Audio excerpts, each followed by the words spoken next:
Brooke and Jubal's second date update.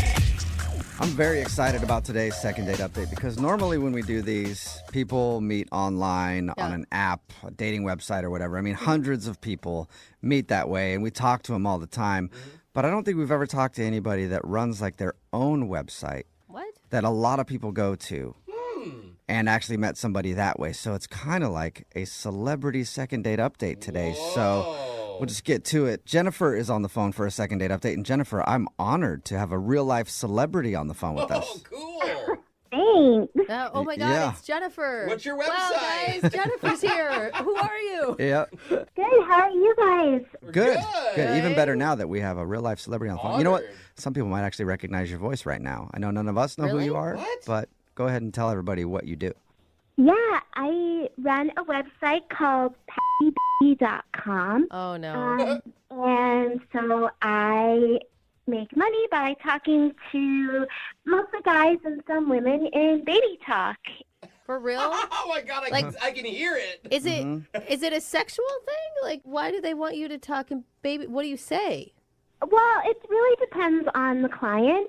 I think some of it probably might be a little intimate for the client, but there are lots of people who are kind of comforted by the sounds of babies. So sometimes I'll make just baby coos. Oh my gosh. Weird. Yeah, I've never. That is... I mean, I'm sure this exists. I've never really seen that world. Is this your normal voice that you use for your baby talk sessions? Well, or? I turn it on a little more like outgoing than high, it just really depends on what they're looking for. Again, so some people just want baby coos, so they'll just be like, Oh my God, she's so good. So on my website, I have some sample videos, and then if people want to see the full video, then there's one level of investment, and then the premium Okay, investment. now I feel like we're just selling Right, I know. Jennifer's baby talk. Free trial. Yeah, wait. So, I- so we know What a kinda- little bit about your business now. But the guy that you So met strange. that you want to call today, he was a client of yours.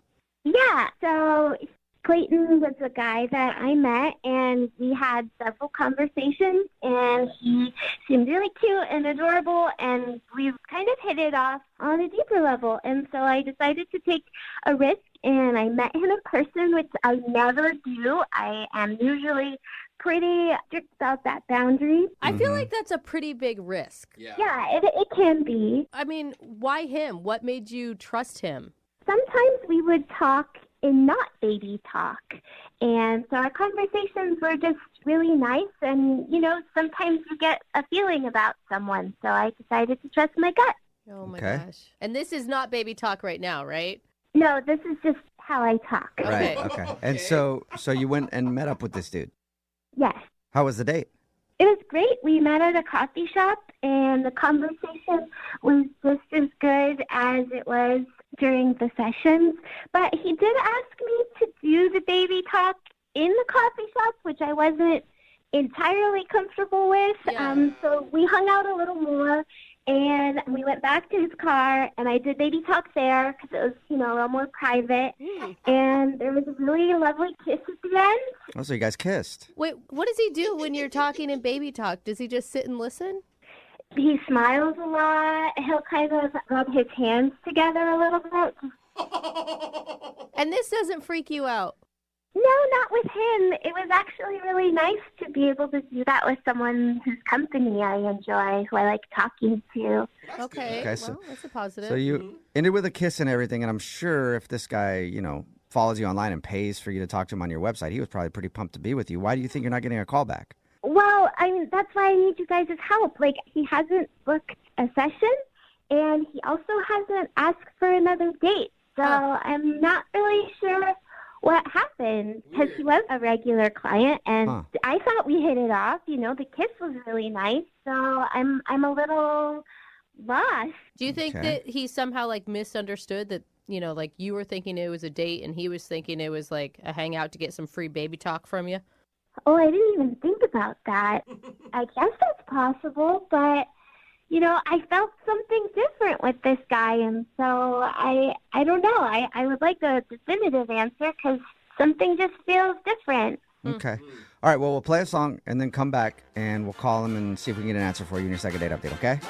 Okay. Okay, great. Moving 92.5. Brooke and Jubal in the mornings. Second date update. I can honestly say this is the first second date update we've ever done with a little baby who's on the phone with us right now.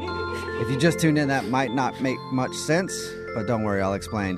Jennifer is on the phone for a second date update today, and Jennifer actually runs a website where she does baby talk to people, and they pay her. And she met the dude she wants to call today. His name is Clayton, because he was a client of hers, and she actually decided to go out on a date with him. They went out for coffee, went back to his car, and she did a little in-person baby talk, and then they kissed, and she hasn't heard from him again. He hasn't even been to the website, so she's confused because she actually really liked him and thought it was cool to talk baby talk without, like, somebody paying her to do it and somebody she felt comfortable with. All right, Jennifer, are you ready to call Clayton and see why he's not calling you back?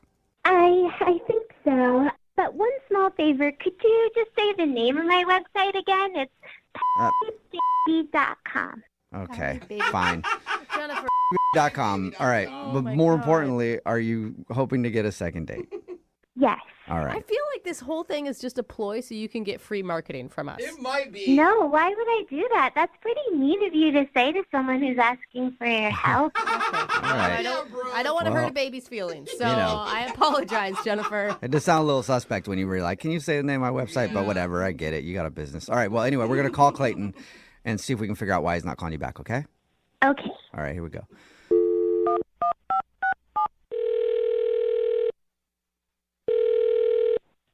Hello? Hi, can I speak to Clayton, please? Yeah, this is Clayton. Hey, Clayton, how are you, man? This is Jubal from Brooke and Jubal in the morning. Oh, hey guys. I'm good. How are y'all doing? Good. All right, so you Clayton. listen to the show. Yeah, I love the show. Oh, thanks. Okay. Cool. Normally people don't know who we are, so now I'm all thrown off, Clayton. Weird stuff, so. Well, if you listen to the show, then have you heard a second date update before? Second date update. Yeah, I think I've heard of that. Okay. Do you know what it is? Like, it sounds like you're really not that familiar with the show now. Like, I thought you were super familiar, and now it sounds like you don't know what we're talking about. Yeah, that's that thing where y'all like call the people that aren't calling the people back, right? Yes, that's it. That'd be a better title. And that's why we're on the phone, Clayton. Is it because of that chick I went out with? Which one are you talking about? Yeah, it depends who you're talking about. Yeah. Yeah, Jennifer, right? Yeah, Yeah. that you got it. You recently went out with a girl named Jennifer from a website that you go to quite a bit, I guess. Yeah, pouty.com. Oh my God. Okay. You have Yeah. no shame. I thought for sure we were going to call you and you were going to be mad that we were outing you for liking baby talk. Oh, no. I think it's like a really great website. I like it. I think other people should do it too. Okay. Wow. Well, Other people should like big. I guess congratulations Yeah. on going out on a date with someone that you like enough to pay them to baby talk to you. My head is fan. like exploding. Everybody seems to think this is all so normal. Everyone's into weird stuff. Yeah, I mean, everybody's got their weird things, so. Guys, honestly, she's like really awesome at it, and it's a great like business. I think it's really cool. Wait, Well, were I you mean, just like wanting to go on a date with her because you had some baby talk fantasy that you wanted to live out and that was it? Oh man, I don't even know how to explain it. Like I don't know. You obviously have very specific tastes in women. if you like the baby talk thing and you finally get your chance to go out with this person that you have paid in the past to baby talk to you online, and now you're not calling her back, it doesn't make much sense. That's why she's confused. Yeah, guys, I don't know. Maybe I just wasn't feeling like that date. But I don't know. Jennifer's like great. She's an awesome girl, and I think she's gonna do really well with that kind of stuff. But I mean, was there anything specific that she did on the date that turned you off? no, not really. Like we went out like to this burger place and we got like some food. And she like did some of the baby talk sometimes, and like sometimes it was her more real voice, which is Are you, Yeah, wait, so I'm just trying. Do we have the right person on the phone? You guys went to a burger place? yeah. We went to this like burger place, and then She said that you guys went to coffee. Yeah. yeah, no, we went to coffee like right after the burger place. Like we did like the burger place, and then we went You and did got burgers coffee. and coffee. What the- That sounds horrible for your Terrible. digestive system. Jeez. Yeah, but I mean, she's totally worth it. So it was like burger, coffee, whatever you want. Okay, well, we talked to her about the date. This is weird. She didn't mention a burger place. She just said coffee. Yeah. She probably just forgot. She liked the date so much she emailed us to do a second date update, but forgot about the burger place. Forgot about the date. I mean, yeah. No, she said that Wait you a wanted minute. her to do the baby talk in the coffee shop. She didn't feel comfortable, so you guys went to her car. She did the baby talk. You rubbed your hands together and smiled, and then made out.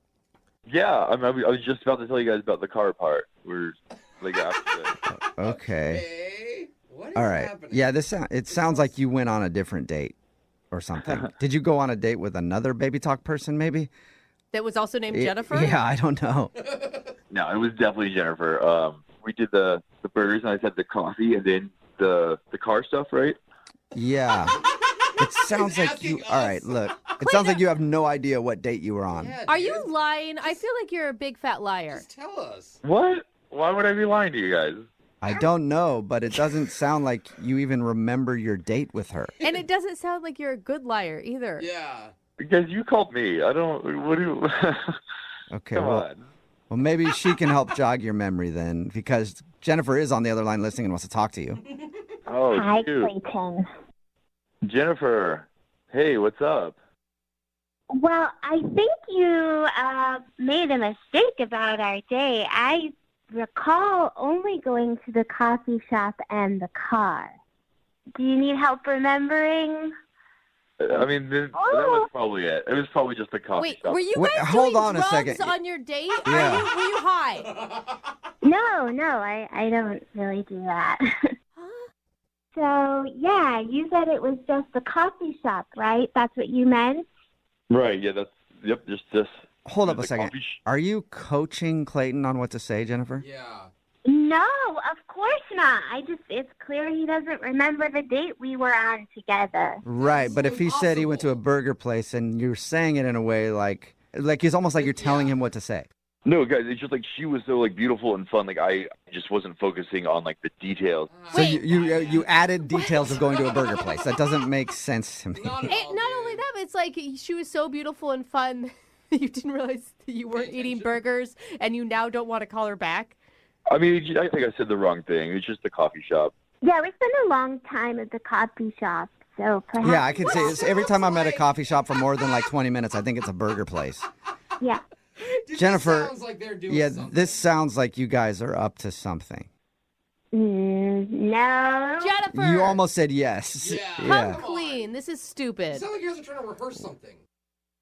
Babe, what do you want to do? What? What do you want to do? What do you want? Clayton, Babe, we wouldn't be in this mess if you hadn't screwed up the story. Oh my God, they are. oh boy. I Can't do- You guys believe are this. messing with us? Okay, so What's you this? guys know each other. And Yeah.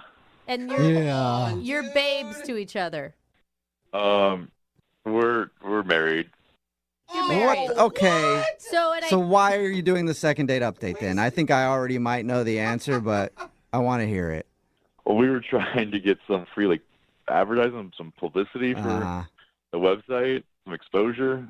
Oh, come on. But I mean, like seriously, guys, Jennifer really is the best in the business. Okay. Like I highly recommend her. look, this is not a paid advertisement. You know, we do these second date updates for people who legit want to find other Yeah, dates, you're wasting not our to time, promote dude. businesses. But, like, why wouldn't you support a business in the community, especially something that's, like, innovative and original and new No. and Yeah. fresh? Fetish websites are not new, by the way. And also, maybe I would support a business that like hit us up and asked us to talk about it instead of faking a second date. Clayton. I didn't think they would notice. It was like little details. I couldn't remember it all. You little details. You chose a whole different place. Did you guys even? Okay, look. If you're gonna try to like get over on the show, you might as well rehearse it. Did you guys even get your story together beforehand? I mean, it was just a really complicated story. Okay, I couldn't just memorize all Oh that. my God. Yeah, Clayton. so complicated. We met for coffee and then went to the car. Jennifer. Guys, please stop laughing. Like, this is a legit business. Like, I am an entrepreneur and trying to do something Uh-huh. pretty exciting. And, like, this has made for good radio, No, if you ask not me. really. I mean, the fact that you guys tried to screw us over, I mean, it's Yeah. interesting to talk. It's interesting to hear how bad Clayton is at lying. Right? That's for sure. I don't think it was that bad. No, it was terrible. It was horrible, Clayton. It was really, really bad. And I think to the majority of people, baby talk is just really obnoxious. I'm sorry. Like, I know that you have your clients and good for them that that's what they want, but that is not a mass appeal type of thing. It's very weird. Yeah, but I mean, there are people that do like it, and those people should go to pouty.com and really check it out. I'll tell you guys this right now. Look, we're going to air this phone call, all right? But we're beeping out the name of your business. I'm not putting your name of the business on the air, but I am going to air this for sure. I didn't think you would. Then what's even the point? Why are we talking right now? Yeah. This is a waste of time. Thank you. Yeah, thank you. You just tried to waste our time, so now we're going to waste yours. All right, Clayton, come on. We are leaving. You're leaving? The same You're on the room? phone. Yeah. Hello? Yeah, all right. Sorry, guys. But honestly, I really do like your show. Like, Oh, Oh, okay. well, thanks. Thanks. Okay. I think your wife left, so now I guess it's time for you to go too. Later, man. all right, bye. See ya. So weird. Brooke and Jubal in the morning. Text in at 78592 that says, what a joke for the second date update. That's the worst attempt at free advertising in radio history. I think I've actually heard worse, but I will kind of agree with you there. It's Brooke and Jubal in the morning talking about today's second date update. If you missed it, we do a lot of second date updates on our show, and sometimes people do try to get over on us. And that's what happened in today's second date update. Jennifer told us that she wanted to call a guy named Clayton that she met on her Baby Talk website. But when we got Clayton on the phone and he was telling us their story about the date, it didn't match up at all. Yeah. And we basically had to explain the whole night to him. And then after calling him out, he admitted that him and Jennifer were actually married and they were just trying to use us to get free advertising to talk about her Baby Talk website. Wow. That's why we bleeped out the name of her website. Yeah. So Good. that you And people wouldn't are put it out texting there. in. Thanks for that. Yeah. I like the text that says, wow, that couple needs counseling and acting classes. Yeah, it was so horrible. I know. Just something was off the whole time. Right, Like, but the what? thing was, I'm like, she's a baby talk person, so maybe I just don't understand those people. Do you know what I mean? Like, maybe they're Another- just weird. Text in at 78592 says, OMG, what losers? Yeah. I don't know if you're talking about the people in the second date or us. I think that's definitely us. Needs some more explanation on that. It took us a while to kind of feel it out. Well, I mean, their date was super simple. It was like, we met for coffee, and he couldn't even remember that. We went to the car. I like, mean, I don't think that she married him for his brains. Doesn't I just sound like it. have a feeling. Anyway, we refused to air the name of her website so that they didn't get free publicity out of it. Another person texted in at 78592 said, oops, Clayton just ruined his wife's career. ooh. Sounds like they're going to have a lot to talk about. She's not going to use him to try to scam anybody again, I don't think, because he's stupid. Yeah, and baby's mad. Yeah, remember, Yeah. if you want to do a second date update, all you have to do is email the show, and we will call the person who didn't call you back, as long as it's not to try to get some free publicity. Today's second date update is a dating nightmare all around. Oh, great. Yep. We've heard about bad first dates, and usually it's one person has a horrible time, the other person enjoyed it. This, as a whole, probably one of the worst things that could ever happen on a first date ever for both parties. Oh, great. And we're still trying to make a second date happen. Yes, we are. Katie is on the phone with us right now. Katie emailed us about a guy she went out with named Dylan. She wants to get in contact with Dylan today. Katie, how are you? I'm good. How are you? Good. I know that you're embarrassed and you don't really want to talk about what happened on your first date, but unfortunately, we need to get a little background. Okay. Why don't you tell us a little bit about your date with Dylan? Okay. Well, it was wonderful. We had a great dinner and went ice skating, and that was also great. And then Katie? we went back. Katie, Are you skipping over the traumatic part? you're forgetting something. Come on. What happened? Well, we went back to his apartment, and we're making out for a while, and then he ended up having to, help me in the bathroom. What? What? Like, what kind of help? Explain a little more. What happened, Katie? Well, we were, making out, and then I'd used the restroom, so I excused myself and went to the restroom, and I clogged his toilet. Oh! Katie! no! Oh. Yeah, and that's what I mean. Horrible time for you, Katie. The girl Yeah. who did it? Oh. That's embarrassing, I know. Yeah. And I don't even like doing this because in my mind, women still don't do that. But Yeah. she clogged his toilet. Not only that, but Dylan had to help plunge it. Oh, God. God, I would. Okay. Yes, I tried. I tried to do it. I was in there for so long trying to fix it, and then I couldn't, and I had to tell him what happened, and then I had to like watch as like he went into the bathroom and like fixed So it. nasty. How did you survive the end of that date? It was really hard. It was pretty bad. Yeah, what do you say after that? I left pretty soon after. I mean, I like stuck around for like the bare minimum amount of time that would qualify as not running away. See, if I would have been you, if it would have been the shoe on the other foot or the toilet on the other, whatever, I would have just closed the lid and then left Surprise. and never called him again. Or locked the door and climbed out the window? I thought about it. I really did think about like leaving and being like, I just remembered my stove is on or whatever. Like Oh, gosh. I really thought about it, but I really like him, and we had a great time up until then. And so I don't know. I was like hoping that maybe we could just get past it. Yeah, kind of move I on. sent him a text when I got home and was like, I'm really sorry about how awkward that was and everything. It's awful. But, like, I like you, and maybe we can, like, erase it from our memories and, like, start again. And what did he say? Man. He was like, yeah, sure, totally. And then, like, I have not heard from him. How did he Oh, react Katie. right after he plunged the toilet for Oh, you? How did he react? Yeah, I mean, was he obviously kind of Grossed grossed out out? and over the date? Or was he like... I mean, he wasn't, like, puking, if that's what you're asking. No, but I mean, He was but- not, like... I mean, he wasn't like, this is fun. Like, you know, but he was really great about it and was just like, okay, let's do this. Oh, man. What a good guy. So he hasn't talked to you since, and you want to go out with him again, and you're hoping that we can kind of clear this up.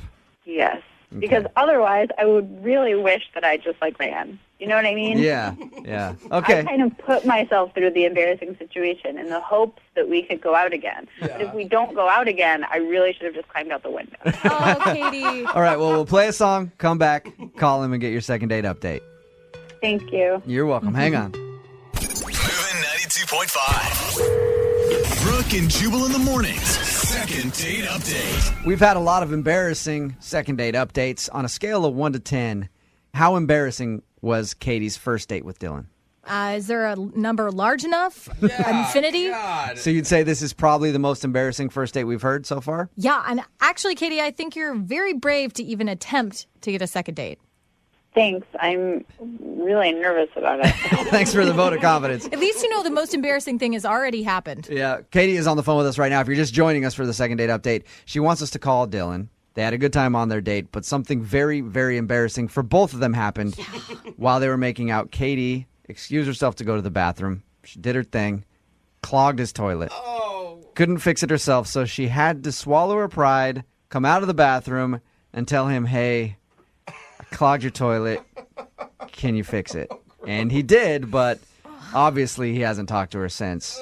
I mean, we know why he's probably not calling you back, Katie. I mean, once that kind of gets in a guy's head, the whole fantasy of you has just sort of been ruined. Yeah. I know. It's Sounds so defeated. So bad. No, there is hope. I mean, you could talk to him and be like, hey, it's embarrassing. You guys could have a laugh about it and it could be fine. I'm just saying, like, initially, though, that's what you're going to do as a guy. You're going to be like, oh, man, I can't think of anything else but that now. Yeah, well, I'm only doing this phone call because I really like him, obviously. I mean, this is so embarrassing. Yeah. All right, you ready to give him a call? Yeah. Here we go.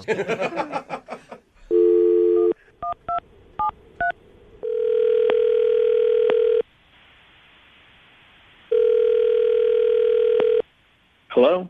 Hey, is this Dylan? Yeah? Dylan, how are you, man? This is Jubal from Brooke and Jubal in the Morning on Moving 92.5. Okay. What's going on? We actually got an email about you from one of our listeners. You did? Yeah. You recently went out on a date with one of our listeners, and they liked you a lot and are wondering why you're not calling them back. Have you been on a lot of dates recently? No. Do you know who I might be talking about then? Yeah, I think so. Yeah, Katie. I know you remember going out with Katie. Yeah, hard to forget. Katie emailed us and told us what happened on your first date.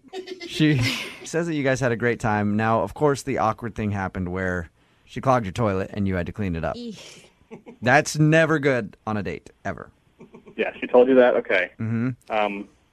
Yeah. So is that the problem, though? Like, can you not get that out of your head? I know for me, if it were me, all I would be able to think about is her doing that. Yeah. I mean, honestly, if it was just the toilet, I probably could have gotten past it, but I found more.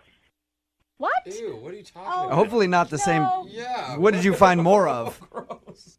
Evidence of the clogging. What? Oh, no. And I unclogged it, and she left right after, and I went back into the bathroom, and I found evidence of her trying to get rid of it in the shower. Like she tried to take it out and then put it down the shower drain so she could... She tried to scoop it out with her hands Oh, my and then God. I can't put it in the bathtub and mush it down the drain. It is so it was horrible. The whole thing made me gag. I mean, Okay, I I'm can sorry, right now I'm remember sorry, it. I'm sorry. It wasn't, nothing was mushed. Hey, Oh, just hey, stop. Dylan, Katie's actually on the phone. What? Yeah. Hi, I'm so mortified. Hi. Oh, Hi. Okay. I'm yeah. so sorry. I took a trash bag from under the sink and wrapped it around my hand. And yes, I put my hand in, but I didn't go in there like commando. I had a bag around it, Did and you think... I just rinsed Gross. off in the bath. I didn't want to rinse in the sink. I didn't try to shove anything in your drain. I'm not like a total animal. Oh, my God. Not sure it's making it better, though. Yeah. Katie. It just, You didn't think he would notice that, Katie? I was panicked. I was totally panicked. And Dylan, the only reason why I didn't run out of your apartment is just because I desperately was hoping that we could see each other again. I mean, if I thought that maybe we could just start over, it could have been worse, right? Maybe or not. I don't know. I can't unsee that. It was in my bathtub. I mean, the kissing was really good. I mean, the making out was really nice. Dylan, can you forgive Katie for freaking out a little bit? I mean, you understand, right? It was a difficult situation. We had a good time on the date, but the cleanup after just kind of basically erased all the good stuff. Well, for the record, I just want everyone to realize it was not as bad as Dylan is making it out to be. You're making it sound like I essentially exploded in your bathroom, and that is not what happened, and that is not what it was like. I obviously would not have come out to get you if it looked like a crime scene in there. Katie, it's so cleaning up someone else's mess. It sucks because you are really nice. Also, for the record, let's know that let's calm down with the phrase cleaning up somebody's mess. You unclogged a toilet. Like I said, it did not look like I went finger painting in there.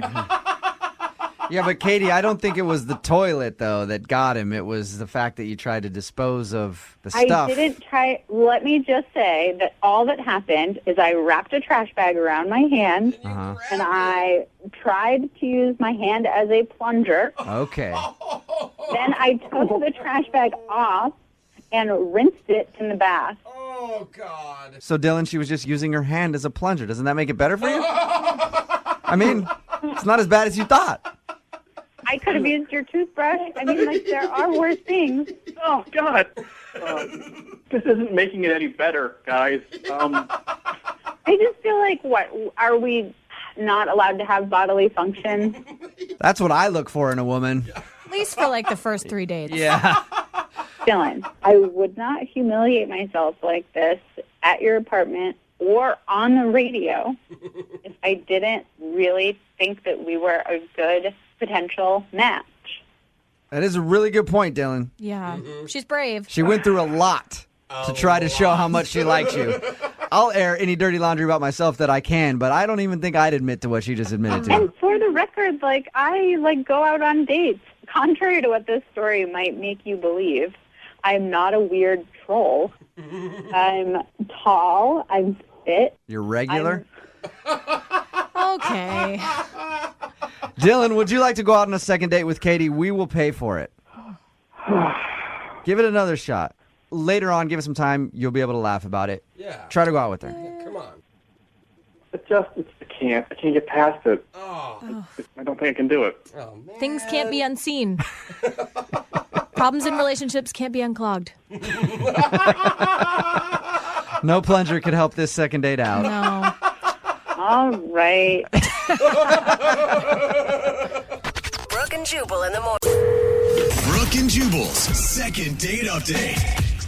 Business conventions are good for 3 reasons. 1, you get to learn new techniques about whatever industry that you're in, maybe help you increase your business. Number 2, the sex. And then number 3, the sex. What?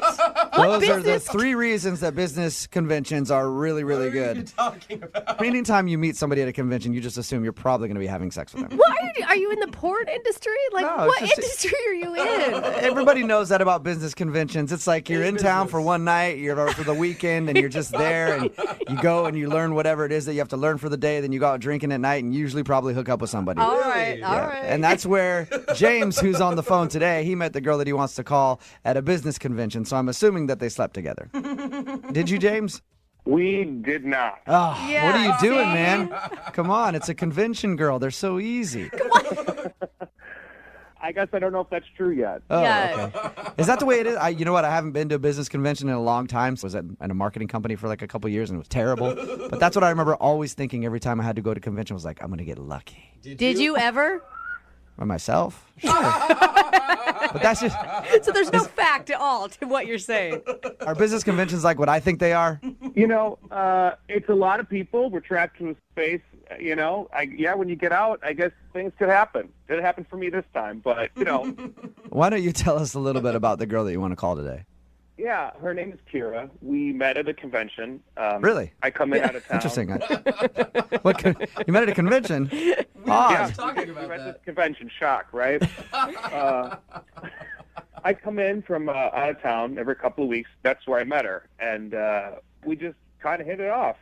Have you ever seen her before, or? No, this is my first time seeing her. Was at this specific convention. Okay. And did you guys actually go out on a date, or did you just hang out all day at the convention? Well, we hung out, and then I said, hey, do you want to grab, some dinner tonight? I'm leaving tomorrow if you want to grab dinner tonight. And she said, yeah. Was it clear that it was a date? Because I feel like if you're hanging out all day with business people, it could just be like, hey, we're both from out of town. We both have to go out to eat. That's when the sex happens. Oh, of course. Sorry. Have you never been in business before, ever? Apparently not. I mean, she knew that this was more than a dinner date. And, honestly, I was kind of hoping that we would end up having a little bit of sex maybe at the end of the night. Yes. There you go. I actually knew that already because I read your email, and it says at one point you started actually asking her about getting physical with each other. What? Yeah, after a few drinks, I did. That sounds so awkward to me. Well, I mean, we're having a couple of drinks, and I felt comfortable. I felt like she was comfortable too. So it wasn't. I guess look back at it, it was not the kind of move I should have made. How did you approach that with her, though? What'd you say? I was just like, how about I got my room key. Hotel's right next door. I was trying to be sly, and it was not sly. What did she say to you back? She kind of got a little uncomfortable and was ready to go, and I felt awful. I'm a human, and I offered to walk her back to her hotel, and she said no thanks, and got a cab, and I just went back to my place, and I tried to reach out. I did because I felt bad, and I haven't heard from her. What'd you do by trying to reach out? You text her or call her? Yeah, sent her a text. That seems to be the easiest way to get a hold of her, and I haven't heard anything. I think the problem was that you actually asked her to go to your hotel. Everybody knows the way you approach that is you just slide your room key across the table and wink 3 times. So gross. Lesson learned. And then you go, and then she'll just pick up on that hint. I mean, all joking aside, I really, really liked this girl. And I mean, that's why I wrote in, because I want to try to make this happen, Okay, so do you want to apologize to her for being maybe a little too forward and then ask her for a second date? Absolutely. Absolutely. I want to apologize, and I want to see if I can't get a second chance, You feel like she got the wrong impression. Yeah, that's not really me. That's not really you, but if she would have said yes to going back to your room, you would have absolutely done it, right? So it's you sometimes. So sometimes that's really you, but you would actually like to date her. I mean, there's two sides to each person, right? Yeah. Before all that happened, I really do think we had an actual connection, and I'm very interested and attracted to her. So you think you just messed up by trying to get it back to your room same night that you met? I totally messed up. I totally messed it up. I mean, we were drinking, and you know how it is. You take signs that might not be there, Yeah. All right, well, we'll play a song, come back, call her, and get your second date update, all right? All right, thanks. All right, hang on. Moving 92.5. Brooke and Jubal in the mornings. Second date update. We've got James on the phone with us, and today he wants to call a girl named Kiara. They met at a convention. He thinks he screwed up their first date because during dinner, he asked her if she wanted to go back to his hotel room. Mm-hmm. Not to, check out the great deal on Wi-Fi that they have there or the great amenities. To do stuff that adults do with each other in hotel rooms on occasion. Yes. And she turned him down and said no and hasn't talked to him since. But he'd like to get her on the phone because they met at this convention. He's in town once in a while. He wants to go out with her again, on an actual date and not just try to, get some butt. Okay. So, Butt? yeah. God, that is one sexy way to put it. Oh, my All right, God. How could a James. girl say no? You're about ready to give her a call and see if you can do some damage control and get another date? Let's see what happens. All right. The tough part about this for you is convincing her that you're not just interested in sex.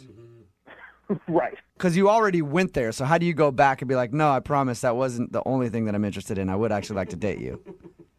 Charm? Yeah, maybe. You think you have some of that, James? Well, I guess we'll find out today. If you had charm, you would have been Yeah, able to get her to go exactly. back to your room. You wouldn't even be having this problem. Yeah, I guess it's the power of persuasion then. I think just be honest and true to yourself, James, is probably the best goal here. Okay, yeah, I'll just, apologize and let her know that I was just too forward and see if we can't, go back and try it again and show her who I really am. Yeah. Okay, cool. Well, I'm going to dial the phone right now and get her on the phone. You ready? All right, let's do it. Okay.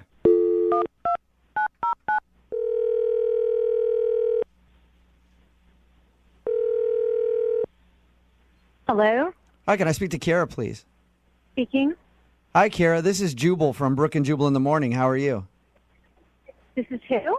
Jubal from Brooke and Jubal in the Morning? Jubal. I'm sorry, I don't know who this is. Okay. I'm calling from Brooke and Jubal in the Morning. It's a radio show. Okay. One of our listeners recently emailed us about you, asking if we could get you on the phone. Someone wants me on the phone? Yeah, sort of. We do a segment on our show called the Second Date Update. It's basically if you go out on a date with somebody and then blow them off, they email us and ask if we can get you on the phone and ask if they did something wrong. Who would do that? His name is James, and you recently met him at a convention. God, really? Yep. James emailed us and asked if we could get a hold of you because you're apparently not answering any of his text messages. Did you like James at all? Well, I liked him on our date until the very end, but no. Are you talking about the point where he asked if you wanted to go back to his hotel room? He told you that? Yeah, he did. Yep. He told us because we asked him about your date and about meeting you. He said that he really liked you, but he also felt like he kind of overstepped his bounds there, and he felt bad about it. He kind of overstepped his boundaries? I mean, did he tell you everything? That's all I know is that you guys met at a convention, went out for dinner, and he asked you to go back to his room, and that's the last he heard from you. That's all he told us. Okay, so did he tell you towards the end of dinner, and I understand we had both had a couple of drinks, but did he tell you that he said to me, hey, I'm in town every couple of weeks, and I would love to have you as my friend with benefits? That is seriously what he propositioned you? He was already trying to get me back to his place that night, which I figured out. Yeah. I mean, I'm not stupid. It's not my first convention, but just be like, hey, baby, I'm in town every couple of weeks. You could be my regular friends with benefits? What the hell is that all about? Is that really how he said it? Because that's not how he explained it to us at all. Well, I'm sure he's being all sweet when he explains it to you guys. He doesn't want to sound like a f***ing dick. Yeah, good point. I mean, so... And then I mean, when I said no, because seriously, I've known him over dinner for maybe an hour and a half. Yeah. He accused me of being a f***ing prude. No, he didn't. What? He sure did. Oh How did he say is that? so weird. Because I value myself as a human being, not just as a woman, but as a human being. He just doesn't want to spread my legs over cheap wine and shitty steak. Oh my That God. makes So- me a prude. What did he say to you? I mean, did he flat out call you a prude? He did. He called me a f***ing prude at dinner, and that was that. Oh, And That from there, is- I got up and I went to go get a cab to go back to my hotel. That is so like the way he painted it was how much he enjoyed your company and how great he thought you were. Like, I would have never guessed he was that sleazy. I would have never thought he was that sleazy when he so very nicely asked me out after we hung out all day. But as it turns out, he's no different than the majority of the sleazeballs who go to these conventions and are like, hey, time to hook up. Wife's not around. I mean, they're all f***ing pigs. Does this happen a lot at conventions? Oh, my God, yeah. I mean, everyone who's ever been to a convention knows it's just like code for one big fest. I mean, That's pardon funny. my You was French. right. I was joking about that Oh my earlier. We were God. talking about it, and I was like, that's the way at least I would think of conventions. But, I mean, I guess you get a bunch of horny businessmen out there. Is this the first time something like this has happened to you?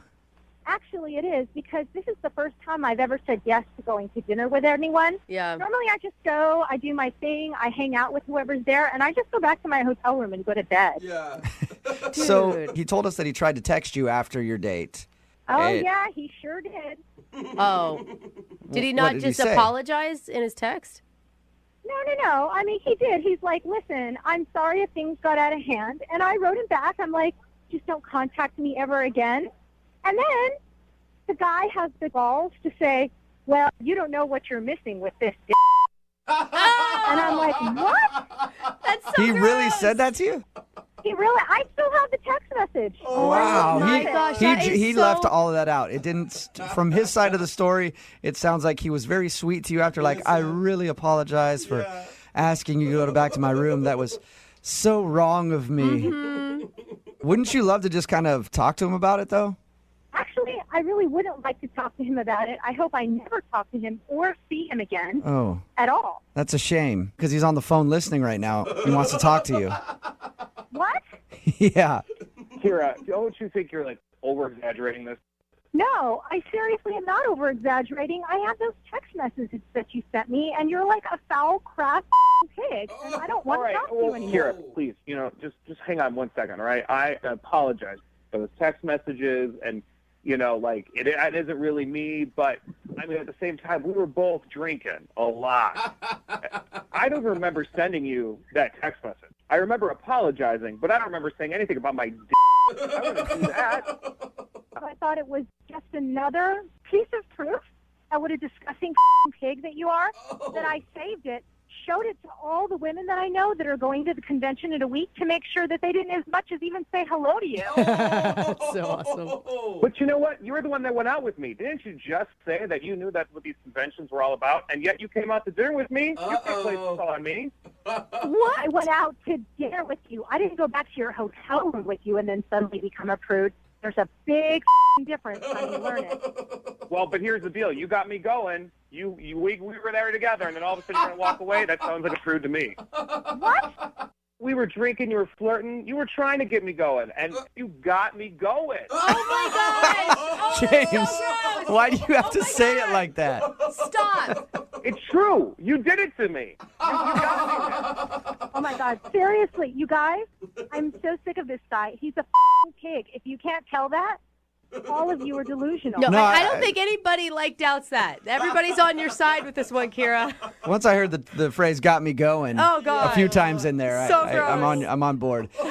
Hey, Kira, regardless, would you like to go out with James again on a second date? I'd love to pay for it. No. Huh. No? Hell no. What if we don't get him going as bad on this date? Oh. I would sooner go out with my dog.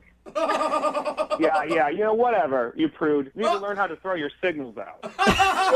Yeah. Yeah, it's definitely Kira's fault. Go get a prostitute next time, honey. Well, you know what? There's another convention coming up. I'll see what I can do. Now you guys got me going with that whole prostitute thing. And when you got me going, you got me going. Brooke Brooke and Jubal in the morning. Brooke and Jubal's second date update. Everybody knows that the way to a woman's heart is car humor. What? And that's how Roger, the guy who was on the phone to do a second date update today, says he scored a date with Marissa, the girl that he wants to call. He said he used car humor. I don't really know what that means. That's just what his email said, so hopefully we can get an explanation. Roger, what exactly do you mean you scored a date with her using car humor? Well, just that. I made a joke. I figured she's at a car show. She likes cars. I like cars. I made a joke. Okay, you met her at a car show. Yes. Okay, and I have to know, what was your car joke? Well, it's nothing great, but it worked for her. She was standing next to this 1970 Dodge Charger. It was a gorgeous car, but she looked so good next to it. I almost missed the car completely. But I just said I got to talk to her, so I went up and I started some small talk, and I said, I'm rebuilding a car just like this, but all I've got so far is a steering wheel. That's actually cute. I would fall for that too. I know it's lame. It's lame, but good. But apparently it worked, right? You guys went out. It worked. Okay. Exactly. We started talking. Yeah. You sound charming enough to pull it off. Well, I don't look it. It would have worked better on the phone.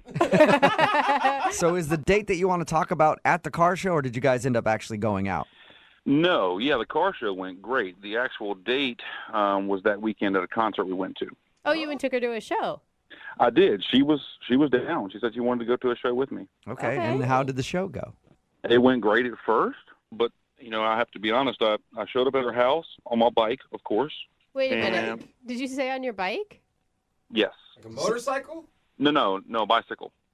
Okay. You showed up on a bicycle. Yes, I lost my license. It's been many years ago. It's just something I'd rather not get into. But anyway, yeah. Did she know that you were going to show up on a bicycle? No. Okay, listen. First problem. I mean, I think the bicycle's fine if you give a girl a warning, especially if you meet a man at a car show. You'd assume that he's going to come pick you up, I don't know, in a car. I mean, I understand what you're saying, but I figured we had some good connections, some good common ground, that it wouldn't be a big issue. So what were you going to do? Put her on your handlebars and take her to the concert? Well, I'm a gentleman, okay? So obviously I thought, okay, well, if she drives us, I'd be a gentleman. I'd pay for parking. I'd pay for the tickets to the show, drinks, whatever she needed. I wanted to do that, at least since she was driving. Okay. Oh, yeah. Okay. Did you ask her beforehand to drive, or did you just show up like, hey, you got to drive us? I asked her if she could drive, but she didn't know I was going to show up on a bike. Okay, so she thought you were just being like, hey, you want to drive? Because, it'd be cool. Right. Okay, right. But she kind of had to drive. She had no choice. Right. All right. And so the car ride to the concert was not awkward then? No. Like I said, it was more humor and more common ground. It was kind of everything that you think about when you think about, hey, I just met this person and we're together going to a concert. This should be a good time. It was perfect. Okay, so she didn't seem bothered by the fact that you showed up on a bike. No, not at all. That's cool, actually. Sounds like a cool chick. Yeah. Well, that's what I thought, yeah. And so how was the show? Well, now we come to the crux of it. It was going good at first, and I was really digging music. She seemed to do that as well. And then she kind of said she had to go to the bathroom, and so I just kind of found, someone to talk to. And a few minutes go by, nothing. Didn't see her, so I kind of checked around, didn't see her. I guess it was 10, 15 minutes. I'm not sure exactly how long, but I finally got a text from her that said, she didn't feel good and that she went home. Oh. And, of course, my gut reaction was, okay, I understand, but now I have no ride home. I was going to say, how did you get home from the concert? My bike is at her house. Yeah. So how'd you get home? I took the bus. I had to take the bus. What did you say to her? What did you text back? Well, at this point, I'm still assuming she's fallen sick. I don't want to offend her. I'm kind of offended myself that she didn't offer to at least ride me home. So I didn't say much. I didn't want to. I still thought I had a chance. Maybe she just felt sick. So anyway, I took a bus, got my bike, and I let her be. Oh, you didn't knock on the door or anything when you got... No. I let her be. I didn't know. I didn't know how sick she was. Okay. Have you let her be since the date, or have you tried to call her a few times? No. I made some text message advances, if you will. I made some more car humor that seemed to work the first time. I figured it would work again. God, you have a big library of car jokes at your disposal. I do. I pride myself on that, yeah. So have you heard anything from her at all? Nothing. Not a zilch. Okay, so she basically ditched you in the middle of your date at the concert and has not talked to you since. Correct. And there was no signs that she was having a bad time with you or that she was trying to escape for some reason? Not at all. No, not at all. Are you mad at all? I'm not mad. I think I would just, I'm an adult. She's an adult. I thought we kind of hit it off. I know that we didn't meet under traditional circumstances, but maybe she could be an adult and say, hey, this is what I don't like about you, or this is why I won't return your calls, instead of being a 4-year-old about it. All right, well, we'll play a song, come back, and find out if she can be an adult and tell us what happened on your date, okay? All right. All right, we'll get your second date update right after this. Thank you. Moving 92.5. Brooke and Jubal in the mornings. Second date update. Hey, Roger. Hey. Hey, before we make the phone call for your second date update, I wanted to first congratulate you on being the first person to do a second date update that has ever showed up for their first date on a bike. I was just thinking about it. We've had people show up on motorcycles before, but nobody actually show up on like a 10-speed bike and then make their date drive them somewhere. Well, thanks very much. It's an honor to be the first. It's an honor to have you on the show. If you're just tuning in, Roger went on a date with a girl named Marissa. They went to a concert. He showed up to her house on a bike because he doesn't have his license, so he made her drive to the concert. But in exchange, he paid for parking, drinks, everything else. Yeah, he paid for it all, but he got ditched in the middle of the concert. She left and said that she felt sick, and he hasn't talked to her since. We're about to call her and find out if something went wrong on that first date. And am I clear? No one in this room believes that she was actually sick? Like everybody thinks it was an excuse? Yeah, it has to be. Yeah, when was this date, by the way? How long ago? This was 2 weeks ago. 2 weeks. Okay, so maybe she got like that weird 2-week flu that's going on, and she hasn't been able to call you. That's what I'm saying. All right, I'm going to dial her phone number right now. Here we go.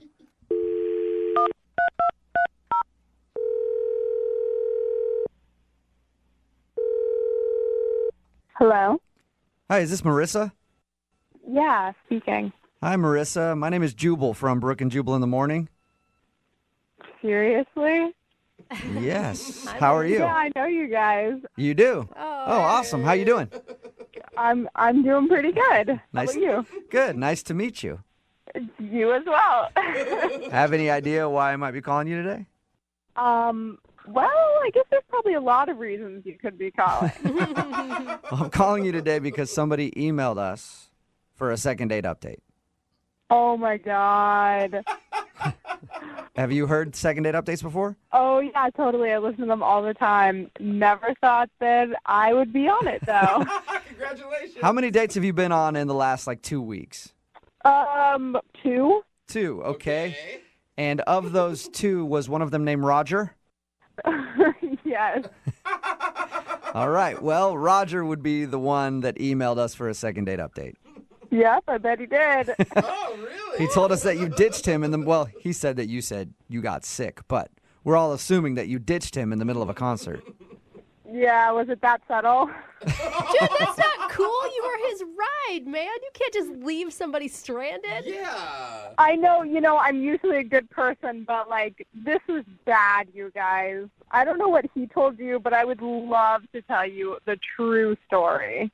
Really? Okay, so tell us what happened. So, I don't know if he told you this, but we met at a car show. So, I'm pretty surprised when he shows up to my door on a bicycle. He actually told us that. Yeah. He said that he showed up on a bike and asked you to drive to the concert. Oh, okay, he told you that. What else did he tell you? He told us that, and he told us that you guys went to a concert, and then that you ditched him, pretty soon after you got there. Mm-hmm. So he didn't tell you anything about the car ride to the concert?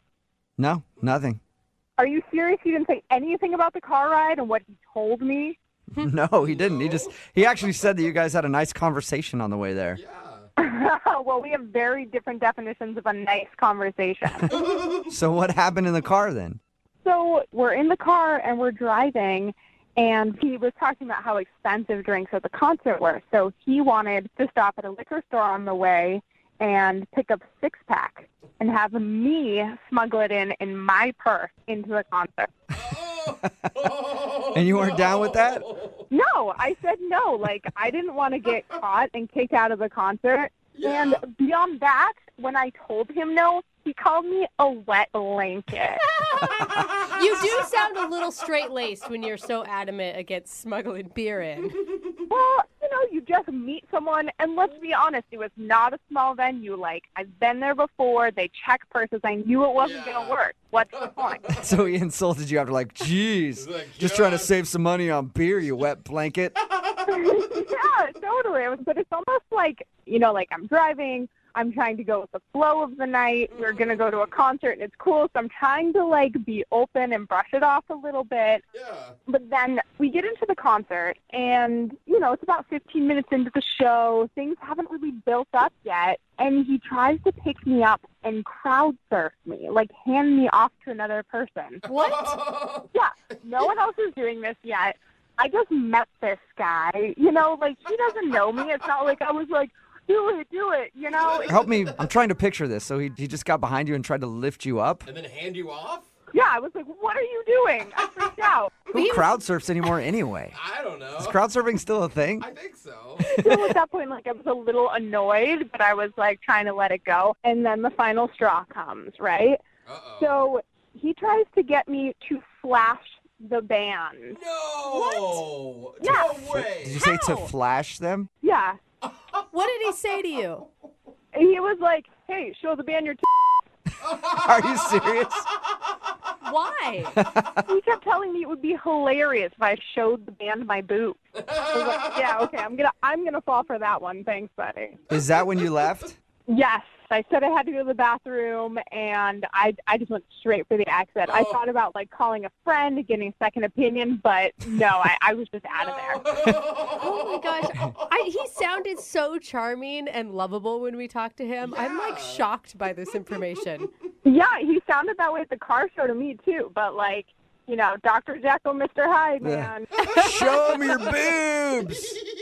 You know that he's actually on the other line listening to this conversation and wants to talk to you? Oh, yeah, I know.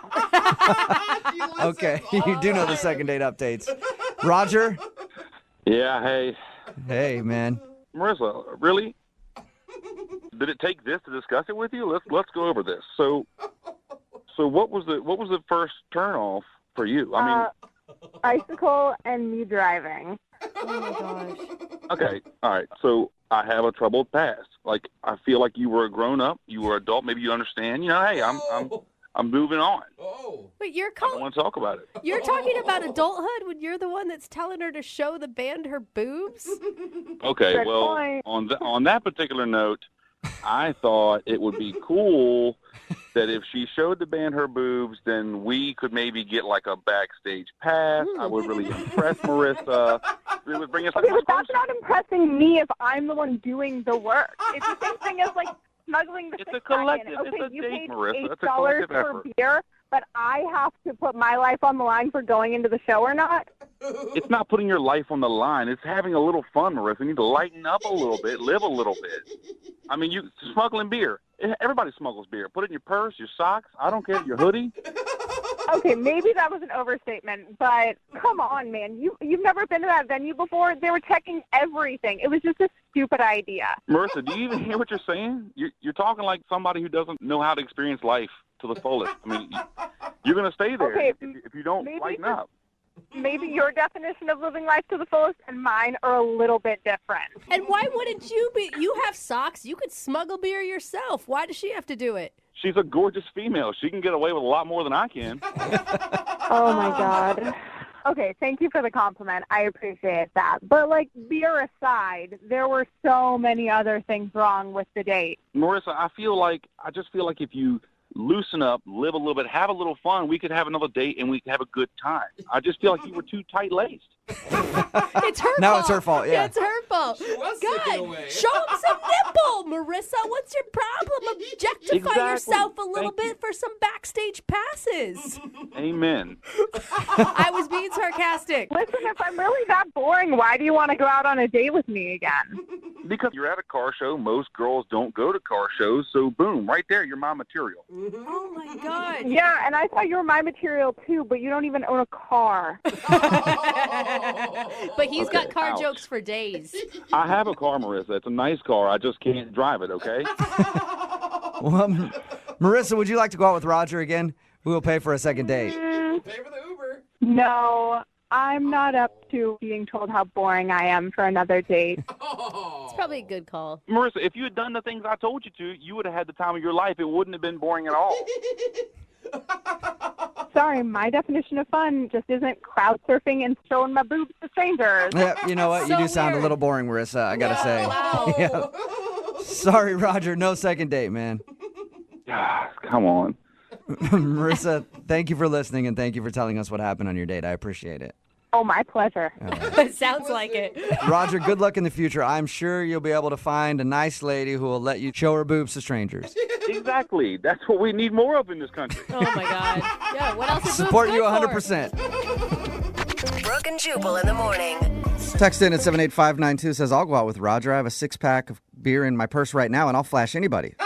Sounds like there's somebody out there for everyone. Talking about today's second date update. If you missed it, this dude, Roger, wanted to call Marissa. They went to a concert together, and she actually ditched him because he called her a wet blanket because she wouldn't sneak a 6-pack of beer into the concert inside her purse.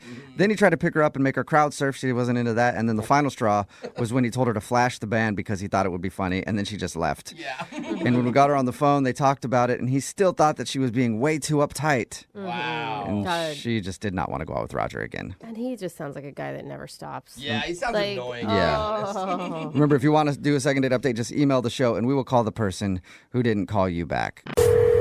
Brooke and Jubal's second date update. There are 3 words that every guy can say, and no woman can resist it. I am, well, I guess it's 4 words. Okay. I am a musician. Yep.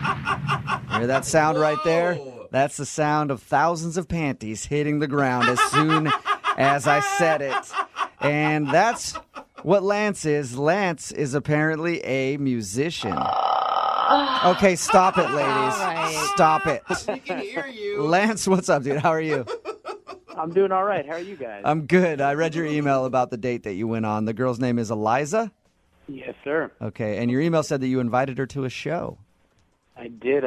Oh, you sly dog, you. How'd you meet her? Well, I mean, I don't mean to, not embarrass myself, but I met her on Tinder like all of us do. Yes. Is your Tinder profile pic you playing a guitar? Not a guitar, but a banjo. Oh, you are not switch a it up, bro. banjo So guy. even worse, you're like hipster dude, aren't you?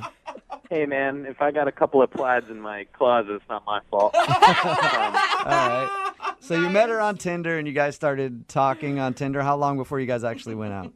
It was a couple of days because we started talking, and first I was really attracted to her because she's so her picture is very beautiful. Mm-hmm. So I invited her to a show because usually that's like a great way to kind of start off a good old date, God, I wish I could sing or play an instrument, man. I would constantly be like, yeah, come check out my show. Oh, hey, yeah.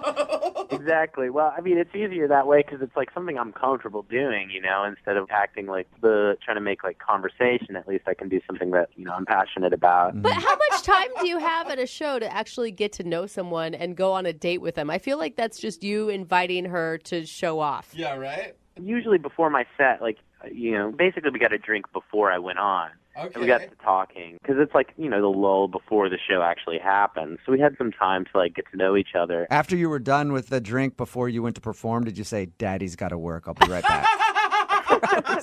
So maybe I should use that next time. Do not. Oh, gosh, do not. So did she seem into you when you guys met, the first meeting at the bar? Yeah, it was great. I mean, you've always got that awkward internet meeting sort of thing where you're like, is it you? Oh, there you go. And hey, number one, she is gorgeous. She has an amazing body, which, that's my type. Yeah. But even more than that, we had a good time and we laughed a bunch. And she had this really adorable laugh. I was really into it. We had some jokes and told some basic stories. And then I had to go play my set. Mm-hmm. Not too long of a time, 45 minutes, an hour. Okay. Was she there after? Did she stay after, or did she hate your music and leave? No, she stayed. Hey, man. I try to keep it, I'm not too experimental, so, music's all right. So this is embarrassing, but, she stayed after I finished playing, and there was a lot of people who kind of wanted to, meet and greet and, talk, and, people come, fans and things like that. But the worst part was like 75% of those people who like kept me from hanging out were like gals trying to get, Oh, yeah. Get in your pants. Just say it. Who doesn't want a hot banjo player? I don't know what it is, but a banjo player who also plays a good guitar now and then is a little irresistible, I guess. I don't know. But either way, there were a bunch of gals looking pretty sort of, puppy dog-eyed at me and like, Oh, yeah. I don't want to be a and leave. Yeah. But all these people are there, and she came up to me and said something like, I see you're busy, and I didn't want her to go. I was like, no, I promise I'll just get rid of these people. We can get a drink somewhere else. And like at that moment, this gal came up to me and just handed me her phone number. Uh-oh. And Eliza was like, you know what, you're busy, I gotta go. And she left. No. Did you say anything about the phone number, or did you like throw it down in front of her and be like, oh, No. God, I hate I this? will not take this. You can't do that. You can't be like, hey, I sounded like I had my foot in my mouth the whole time. It's like, it's not what you think. But didn't you expect this? I mean, I assume that this happens at the end of every show. Like, Well, it happens, sure, but like this night just seemed to be like a lot of people flooding me, and it just was like the perfect storm, Oh, great. It's like the one night you invite a girl to come watch you perform, every single girl that wants to hook up with you after the show is in attendance. Yeah, I mean, I guess some people would think that's like a great problem to have, but in my case, it was a really not so great thing.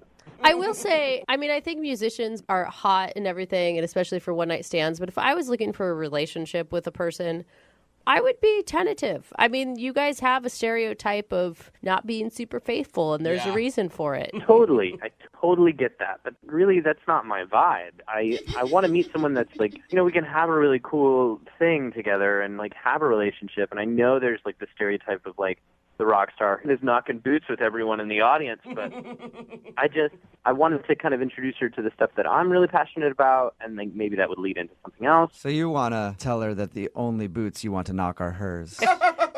Hey, man, there's a song in that, Hey, maybe you should write it. I want your boots. After she left, after you were getting swarmed by people, how long has it been since you talked to her? It's been like 3 days, and I feel like a total loser, but I'll be honest with you guys. I've been texting her like every day, trying to kind of tell her that I'm still into this, but I haven't heard back from her. And what do you say in your text messages? Are you apologetic or? Yeah, I mean, I told her that I know what it looked like, but it's not that. I'm trying to like make jokes, and then I'm just telling her that like the time we had before I played the set was really awesome, and I'd like to get to know her better. Okay. Well, we'll play a song, come back, call her, and get your second date update, all right? Okay. All right, man, hold on. Moving 92.5. Brooke and Jubal in the mornings. Second date update. Right in the middle of a second date update. And that is the sultry sound of Spanish guitar. Why am I playing that? Because Lance is on the phone with us. And Lance wants to do a second date update today. He's a musician. He met a girl named Eliza on Tinder and invited her to come check out his show. She went, and then after, he was bombarded with sexy ladies who wanted a piece of Lance. And he wasn't able to hang out with Eliza, so she said, hey, I gotta go. Maybe we can hang out again. And she hasn't answered any of his phone calls. He thinks that's the reason why, because after his set, he was really busy talking to fans, most of whom were female, and it might have turned her off. All right, Lance, are you ready to give her a call? I totally am, yes. And that one fan that gave you her phone number while your date was standing there, you didn't call that girl too, right? No, I didn't do that. Make sure. Yet. If this doesn't work out for you, you might have to give her a call. Okay. All right. That's a yes from him. At least hopefully like I can clear this all up, and apologize. I feel terrible. Yeah. Right. Okay, I'm going to dial her phone number right now and get her on the phone and find out if that is the problem.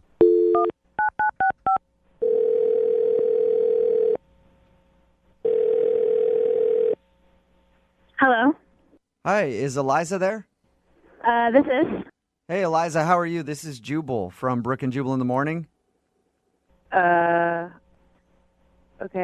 Do you have a second to talk about something? We do have a listener to our show who knows you and asked us if we could get you on the phone to ask you a couple questions. I'm not interested. I'm not really interested. What if I say the name Lance? Lance? Yeah, he's a musician. You guys met on Tinder. You went to his show. Yeah, wow, you know a lot. I do. I know a lot because we talked to Lance, and Lance told us about how you guys met, and he also told us that you're not calling him back and he wants to see you again. So he asked us if we could get you on the phone and find out why you're not getting back to him. Interesting. Was it too much? Like you were a little overwhelmed with all the attention he got at the end of the show? Wow, he told you about that too. Okay. He's told you a lot. Yeah. Well, we talked to him about your date. He told us he really liked you, by the way. But he says that he thinks you might have been turned off because after he was done performing, there were a lot of girls talking to him and he didn't really have time to pay enough attention to you. Yeah, I mean, that didn't really work out. That was kind of rude. He seemed sincerely sorry for putting you in that position, though. Well, I mean, you have to have fans, right? I totally get it. You're a musician. You have to have a fan base in order to do well. Right. But it's just all of his fans were girls, so there's that. So you're saying that he's getting a fan base by flirting with women, and That's what I witnessed, so.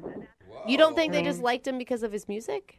Oh, yeah. I mean, they definitely liked him because of his music. I mean, after a few songs, I could definitely notice a bit of a trend. Every single one of his songs is about a different girl. Like, every single one has a different name in it. Really? Different girls. Oh, yeah. Oh, yeah. Like it's all sexual stuff, or? I mean, no, it's not all sexual. I mean, like, some of it's, like, emotional, oh, my heart's breaking, all that stuff. Like, there was one, I think it was called Mandy's Eyes, I think was one of them. Mandy's Eyes? Oh, he's, like, actually naming the song after women? Oh, yeah. And the next song was about someone named Lucy, and then there was a Zoe at one point, and I was like, it's kind of impressive that he could, like, fit Zoe into a song. Was he giving background like, this is for the girl Zoe who broke my heart into a million pieces right after Lucy broke it before? Yeah, but, like, he would be very vague about it, so it would be more like, this is the time when I felt like my heart got ripped out of my chest. So, but, like, the first time or something, you know what I mean? So you wouldn't, like, talk specifically about that girl, but then he'd go into the song and you'd be like, oh, okay. So another one. Yeah, but I mean, Taylor Swift does that, and she makes billions and billions of dollars. I mean, that's kind of what a lot of artists do. Right, but, like, I don't know that she's surrounded by, like, boys at the end of the night who are giving her their numbers. True. Everybody's trying to be the next Lucy or Mandy with him. That's what I'm saying. I mean, I couldn't tell if he was talking about a previous relationship or a current one or, like, a fling he had. And Lord knows I don't want to become a subject of one of his songs. No. Hey, Eliza, thank you for being honest with us and telling us what happened on your date. I appreciate it. Yeah, totally. It is what it is. Yeah. Well, I feel like I must be honest with you at this point and let you know that Lance is actually listening and wants to talk to you. Wait, I'm sorry, what? Yeah, Lance is on the other line and he wants to talk to you. Are you kidding me right now? No. Lance, are you there or did you go away? I'm here. Hey, Eliza. I'm sorry that it has to be this way, but, I mean, this is the only way I could do it because you wouldn't respond to any of my texts or calls or anything. I thought we had a great time, Yeah, sure. We had a great time in the beginning. We were laughing, joking around, but, I was trying to be nice and thank you at the end of the night. But do you know that one of the groupie girls elbowed me aside, digged her elbow right into my rib?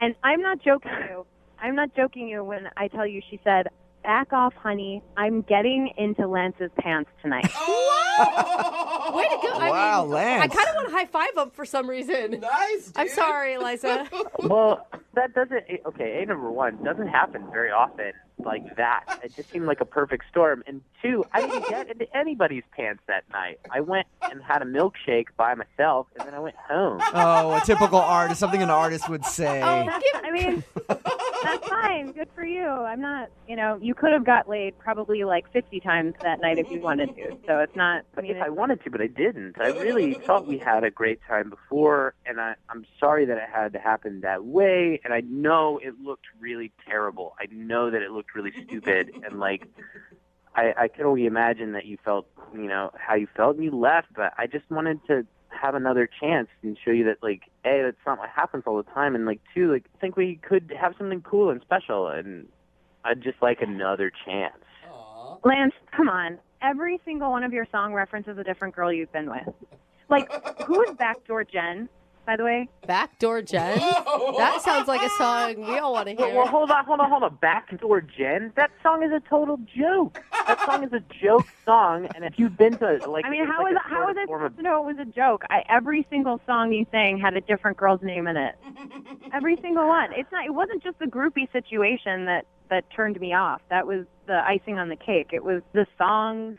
You know, I just don't want to be another notch in your belt. You know, I respect myself more. I don't want you to be another notch on my belt. I want to get to know who you are. I want to, like, have a good time with you. Eliza, how could you not believe him? And, like, all of his actions back up what he's saying. Well, it's just what he's saying, right? I don't know for a fact that he didn't go home with anyone else. True. But why are you so worried about it? You just met him. Like, give him another chance. Yeah, and I know it's taking a risk, but I guess I'm just asking you to take that risk, you know? Or what? I'm going to be in one of your songs if I don't take that risk? I mean, come on. I don't write a song about, like, every girl I ever dated. But, okay, if I ever get a second date with you, I promise you I will never write a song about you. Hey! Eliza, would you like to go out with Lance again? We'll pay for a second date. Yeah. Before you answer that question, I've been going out of my mind, and I wrote you a little something. Okay? Oh, nice. That's cute. Are you kidding me? This is... Is that all right, guys, if I play a little tune? Go for I'm it. sure this isn't the first time you've done it. Let's hear it. Oh, with flowers, I'd like to surprise you. And I've been longing so long that I just wrote you a song, man. I kind of like it, Eliza. Oh, Eliza, and I don't mean to be a shyster. All right. But them other gals, they crumble down my Eliza. Wow. Eliza, To say yes. Eliza, that is adorable. will you I want to date him. go out with him again? That wasn't a bad song about you. It was just saying that he wants to go out again. Yeah, he misses you. Come on. I promise I will never play it ever again. Say yes. I will give you one more date, but we cannot go to one of your shows. Yes. I pick where we go. All right. Awesome, you two. Got a lot to make up for. Congratulations, you guys. I think, Eliza, you made the right choice. Lance, good work on getting a second date. Oh, thank you, brother. You Yeah. guys helped me out so much. Hey, can you help us out now that the second date is over? Would you mind singing us a real quick song to get us out of this whole thing? A real quick song? Yeah, just like something to get us out of the second date update would be awesome. All right, great. Hold on just one second. It's done. This date is happening.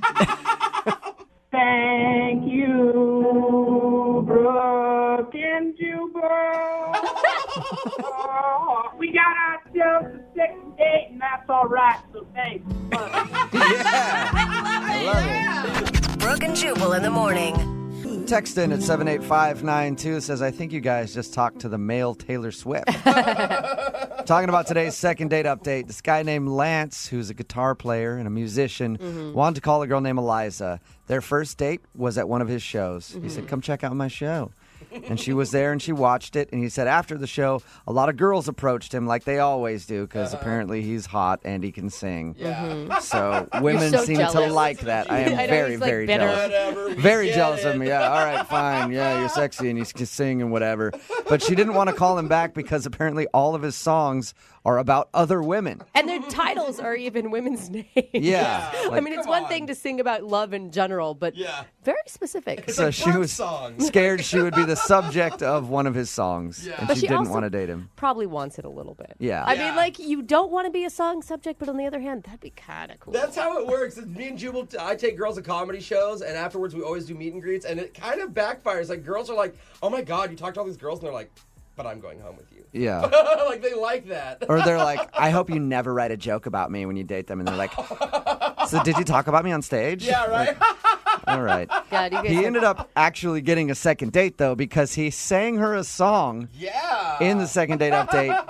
And that wooed her. And she was like, all right, I'll give you another shot. He was darling. I'm sorry. I would have fallen for that in like 2 seconds. Yeah, a lot of people are texting in at 78592 saying they want dates with this guy. Yeah. If you want a second date update, all you have to do is email the show, and we will call the person who didn't call you back. Brooke and Jubal's second date update.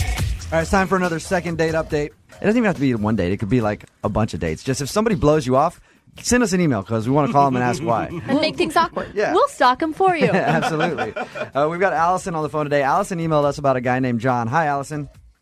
Hey, guys. How are you? Good. Tell us a little bit about your date with John. So, I showed up to meet up with John, and he's like, what do you want to do? And I was like, oh, I don't know. What do you want to do? He's like, well, what do you want to do? One of those. First of all, you didn't leave him right there because I know that's a turnoff to most women when a guy will make a decision. So you guys went back and forth on what to do, and then what did you end up doing? I just kind of threw out that we could go have dinner at El Gaucho, and he was like, okay, yeah, that sounds great. And so we went, and the conversation was easy, and kind of like, well, what do you want to do now? And then, suggested, well, be romantic to go for a ferry ride. Okay. I felt like we had good chemistry. Yeah. And then Right. at the end of the date, he gave me a little kiss, and, nothing crazy, but it was good. And that was a little over a week ago, and just have not heard anything back from him. Okay. So, what did you like so much about him? He seemed like a nice guy. He was a good listener. Did it bug you at all that he's not great at making decisions? Or date plans. Period. I think a woman loves a man with a plan, but that being said, it seemed like he was just really easygoing. Okay. Now, have you tried to get a hold of him since you guys went out? Yeah, after a couple of days, I called to just be like, hey, yeah, I was thinking of you today. Right. And then a couple days went by and was Maybe he's nothing. so laid back that he follows the 1 month rule. All right. At this point, I just want to know, what the deal is. Yeah, you don't even care if he wants to go out again. You just want to know why. We'll call him right after this, see if we can get him on the phone and ask him why, okay? Okay. All right, hang on. Moving 92.5. Brooke and Jubal in the mornings. Second date update. I'm just hoping that this dude will answer his phone because he doesn't really make any decisions. I can just see him stand there should I answer it? Should I not answer it? Should I answer it? Asking somebody tell me what to do. Yeah, we've got Allison on the phone. Allison went out with a dude named John who didn't really have any plans when they were going to go out. She showed up. She said, what do you want to do? He said, I don't know. What do you want to do? They went back and forth. They decided to go to El Gaucho. Then she suggested they go on a ferry ride because, again, he didn't have any plans really. And Allison wants to see him again, but he hasn't called her back. Now, Allison, you can't think of any reason why he'd blow you off. I don't know, maybe he's dating someone else or something. I don't know. All right, I'm going to call him right now. You can jump in whenever you feel like.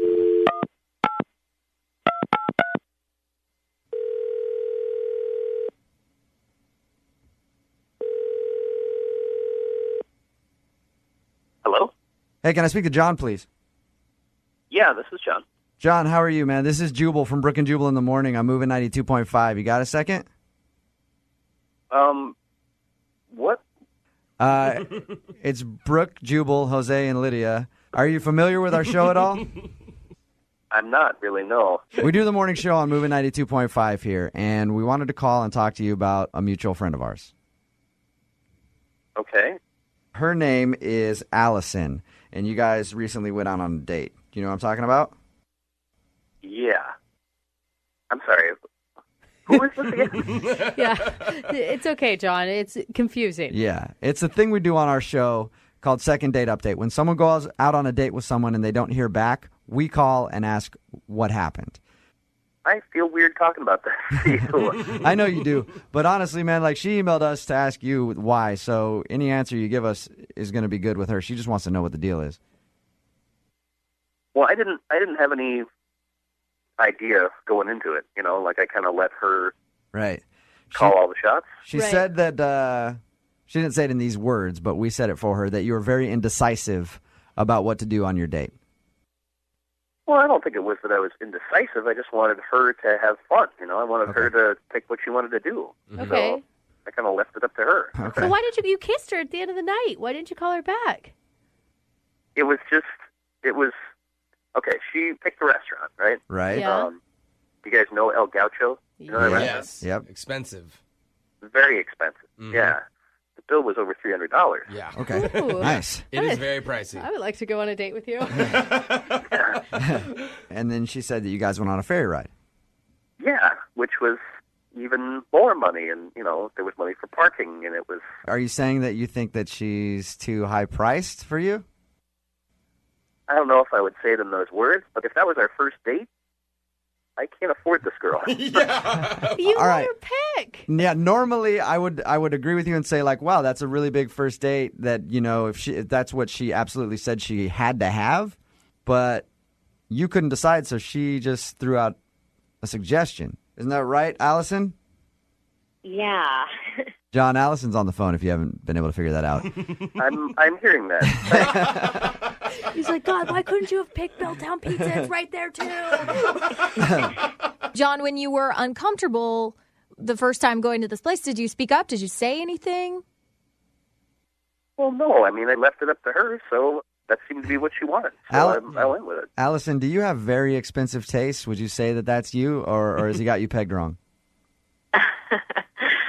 I love to go out to a nice meal. I mean, I have a career and I have a job, so I mean, once in a while I think it's a nice treat, but that's not what I'm all about. And Allison, when you say you have a career, clearly you can afford it. Did you offer to split the tab?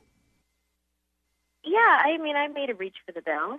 That's good. I like that reach, The effort. just to let you know that, hey, I'll pick it up if you want, but don't you dare let me do it because you're a jerk if you do. Yeah. But Allison, I'm going to go ahead and help you and make this really easy for John. The next time, I'm going to give you 2 words. Sack up. I thought you were going to say that we were giving you a free dinner. No. Sack up. Sack up and make the decision on where you want to go before you go out with a girl, and then that way you know how much you'll be spending. I'm just saying, all you have to do, man, is the next time make the decision and don't jump to conclusions about, her being super high priced. That being said, we will send you out on a second date, and we'll pay for it if you guys want to go out again. John, do you want to go out with her again?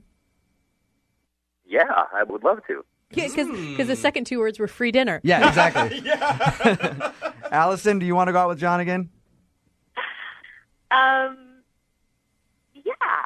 Okay, cool. And you do have a job, right, John? Yes, I Okay. do have a I job. just checking. He doesn't have much of a backbone, but he has a job. Oh. What you guys say? Oh, but you guys all agree with me, right? Yeah. Come on. You guys are acting like I'm ripping on the guy for not a good reason. I don't mean to be mean to you, John. I'm just saying, just next time make a decision is all. Mm-hmm. No, yeah, I get it. You're right.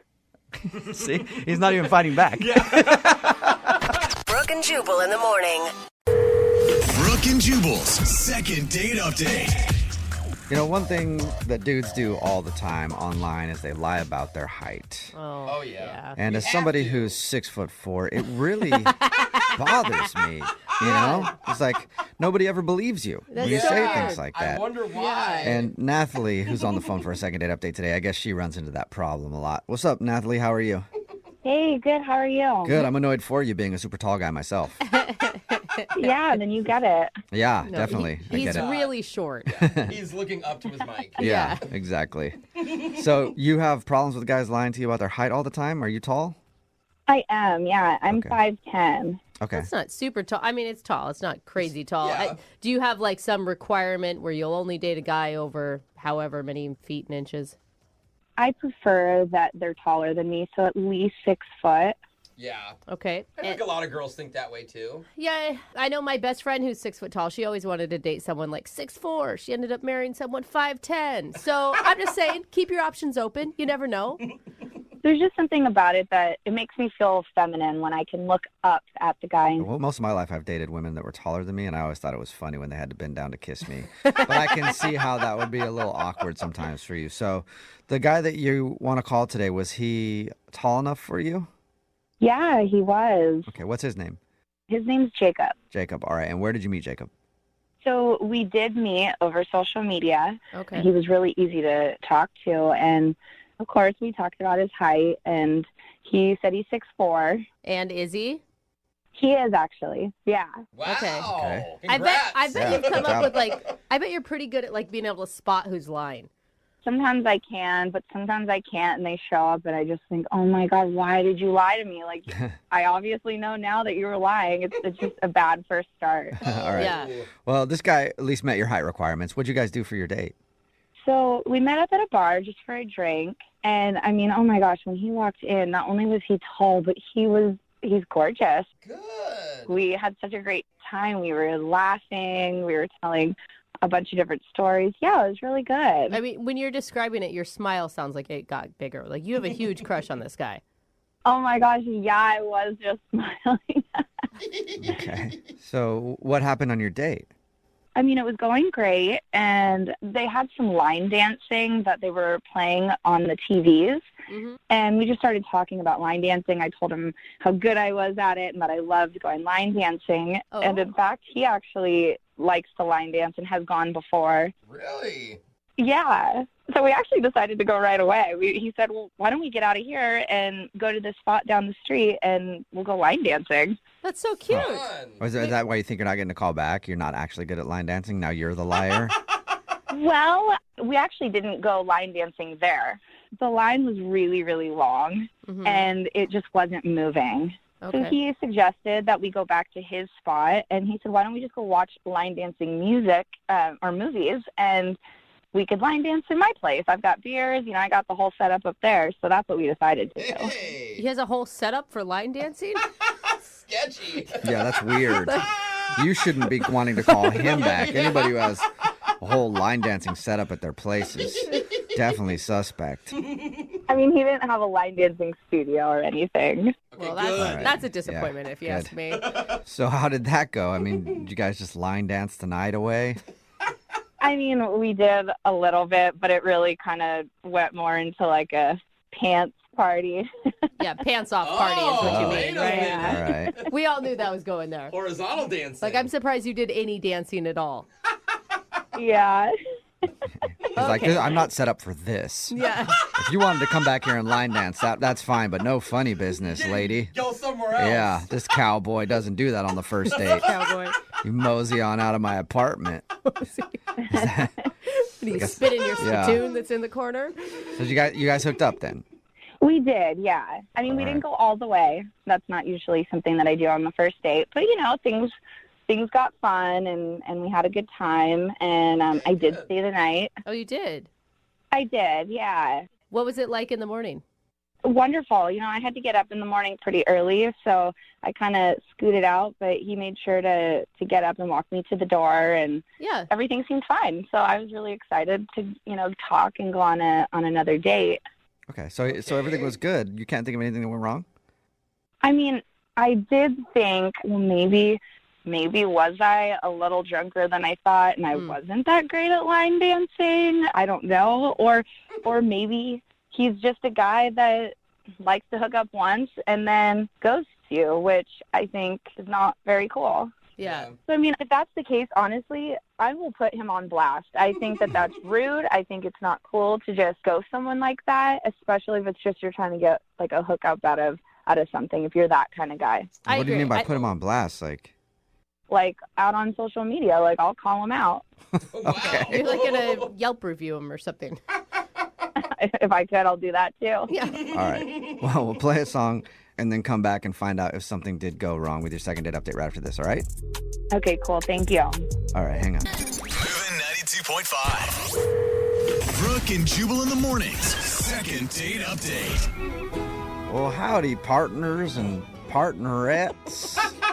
Cow folks and cows folks. looking to get poked. No. Whoa, okay. I don't know. I'm not very good at country stuff. But anyway, Nathalie is on the phone for a second date update today, and she wants to call this dude named Jacob. They went line dancing because they're both big fans of line dancing, I guess, and they actually weren't able to get into the place they wanted to go to. So they ended up going back to his place because he said, I'll throw on some country music videos and we can line dance together in my apartment. And then that turned into the pants dance, which actually should probably be the no pants dance. Anyway, they messed around a little bit. They didn't hook up all the way, but now he's not calling her back, and she's trying to figure out why. Okay, Nathalie, are you ready to give Jacob a call? Yeah, I am. I just want to figure this out. I want to know if it was something I did because I want to correct it. It's really hard to find call guys. She's so desperate. She's like, I don't even care what his personality was like. But you really liked this guy, and it does seem from your description pretty baffling as to why he's not giving you a call back. Yeah, I have no idea. Okay, well, I'm going to dial his phone right now and see if we can get him on the phone if he's not doing ranching around. Ranching? You know how they do it, the cowboys with their lassos and whatnot. Uh-huh. So if he's doing that, then he's probably busy, but if not, then we'll get him on the phone, okay? Okay. All right, here we go.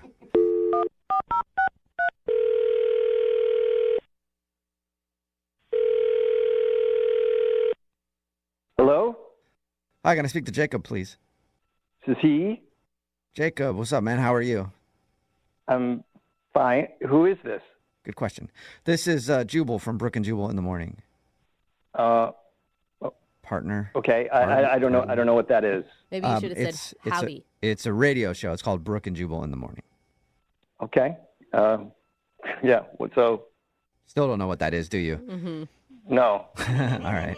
The reason I'm calling you today is because we do a segment on our show. It's called the Second Date Update. That's where if you go out on a date with somebody and then end up not calling them back after, they can email us to get you on the phone and find out what happened or what went wrong, basically. And we got an email about you from this girl named Nathalie. Oh, okay. Starting to make sense now or no? You need a little more explanation. No. Yeah. What? Okay. No, yeah, So- what? So you went out on a date with a girl named Nathalie, right? Yeah. Yeah. Well, she told us about your date and said that she thought everything went great, but now you're not calling her back. Oh my God. And she wants to know why. That's why we're on the phone. People do this? Yeah. Yeah, we do it like a lot. Like surprisingly. I mean, but you got to think about it. People are getting ghosted left and right. And I mean, that's what she feels like you did to her. And she has no idea why. Her description of the date sounded pretty dreamy. Why don't you guys just tell her that, you couldn't get a hold of me? We don't lie. Okay. Thank you very much. Can you give us any kind of reason, though? I mean, it'd be better if we could at least tell her we got some sort of answer from you. She was cute. I mean, it was a fine date for most of it. Yeah, the way you describe it doesn't sound like it, though. No, I mean, we were having a good time. She's cute, and we have common interests. And Yeah, it sounds like you should never call her again. well, okay.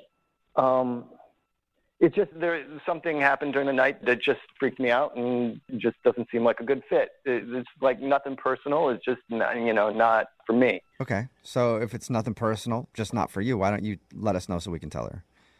'Cause she really liked you. She's just like curious. Well, she pulled out a gun on me. Whoa! What'd you just say? Nothing, but no big deal. I think that's No a good big deal. reason. She just pulled a gun on me? Like a real gun, not like her finger and thumb. No, yeah, a real gun. We were waiting in line to go to this line dancing place, and everything was going great till then. And then all of a sudden she's like, "Oh, we can't go here." Okay. And I thought maybe like her ex was in line or something. Yeah. But I was like, "What is it?" And she pointed to the sign, and it said, "No guns." Okay, and you're like, At first I thought she was like pulling my leg. right. But then she reached into her purse and, sort of discreetly pulled out this gun and like pointed it at me. All right. She said you ended up back at your place. Is that how? She's like, take me back to your place Get right in the now. car. Yeah, we're leaving. No, I mean, I don't know. That was probably my bad. Like, you do things like when you're. So Okay, she, wait, so hold she, on, she though. pulled out the gun and pointed it at you. So she was like showing me the gun, and she just like covered me with the barrel. See, I grew up with guns. My dad hunts. I grew up hunting. I don't own any guns anymore, but like the way I was taught is you treat every gun like it's loaded, and you never point a gun at anything that you don't want to destroy. Yeah, I was just going to say, Yeah. someone hasn't taken gun safety because you would never do that. Yeah. So when she covered me with the barrel, I like flinched and shifted out of the way. And I thought you were going to say another SH word, which I would have done in my pants right there, too, if somebody pulled a gun on me on a date. So, wait, I mean, like, I just don't get how you went from that being so scared and then immediately inviting her back to your house, though. yeah, I mean, I just freaked out, and I was like, I should probably get home. And she was like, yeah, okay, we can go home. Oh. So it was less of an invite from you to go back to your place and more she just kind of invited herself, and then she has a gun, so you're going to let her come over. What are you going to say? Yeah, well, and she said this other thing, like when it happened, she was like, don't freak out. I'm not going to shoot you unless you piss me off. Unless you piss me off. All right. I mean, I'm assuming that's a joke. I don't know. Then my gut sank. And so when she invited herself over, I didn't say no. Yeah, right. And then she was there, so you had to make out with her. I mean, I get it. You don't want to make her mad. Oh, come on. I mean, we did stuff, but I wasn't that into it. Oh, no. Yeah, that's happened to me a lot when someone's holding me at gunpoint. I will do anything. But it's a fun game sometimes if you embrace it. Anyway, hey, Jacob, thank you for being honest, man. I appreciate it. Now I need to be honest with you because Nathalie is actually on the other line listening and wants to talk to you. What? Yeah. Nathalie's on the other line. Nathalie, are you there? Yeah, I'm here. Is there any reason why you didn't bring the gun up to us when we first talked to you? Honestly, it was like 30 seconds of our date. Like, it wasn't a huge big deal or anything. So I just didn't even think about it. Yeah, well, it may have seemed like 30 seconds to you, but it felt like that gun was on me forever. Jacob, I told you it wasn't even loaded. I mean, a girl's got to protect herself, doesn't she? But no. Whoa. Who are you protecting yourself from? I mean, I'm a single lady out. Like, you never know what could happen. Things happen out on the street, and you just got to be prepared. But it sounds like you don't even handle it correctly. Like, I would recommend maybe mace. Yeah, I mean, I do have mace as well. I have guns, and I have a couple other things that I can make sure that I protect myself with. What size is your purse? You carrying around a sword? Like I said, a girl's got to protect herself. You know, I don't see anything wrong with that. Okay, but maybe like when you're out by yourself, but you're out with people. You're not like right. Yeah. Listen, Jacob, I don't know you. It was our first date. You never know what's going to happen. And at the end of the day, if something were to take place to both of us, then I could protect you. She's right. Okay. Yeah, I just don't get bringing a gun on a date. That's. Listen, I'm licensed and registered to have and carry a concealed weapon, and Great. I think that that's okay. And it sounds like, from what you're saying, you've been around guns yourself, too. I mean, why are you so scared around them? Because you're pointing them at him. You're waving around. I mean, it sounds like you're not handling it right at all. I think he's being dramatic. Yeah, it sounds like it. Yeah. You know? God. Yeah. So sensitive. You get a gun pulled on you one time and you want to go out again. I mean, jeez. Yeah. Jacob, would you like to go out on another date with Nathalie? We'll pay for it. If she leaves the firearms at home. Yeah, that's a good rule. Was that a good Is that a yes or a no? Yeah. Are you feeling scared to answer at all?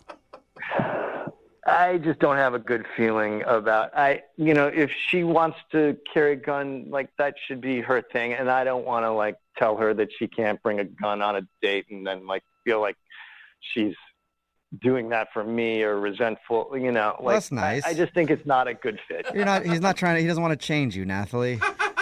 I had a good feeling about you, but now that I'm hearing all this, I actually think that's probably better anyways. You couldn't even face me to tell me that about the gun. I mean, come on. Oh. And I'm definitely still putting you on blast. Oh, whoa, hey, yeah, that sounds like a threat right there with what we just talked about. Yeah, I wouldn't use that choice of words with a gun. On blast, like with a gun? What are you talking about? I'm going to do a blast on social media, you little b****. That's what I'm going to do. What? All right. A little aggressive there, Nathalie. No second date, but Nathalie, at least you know why. And Jacob, hopefully you find a girl that is a little more your speed. Yeah.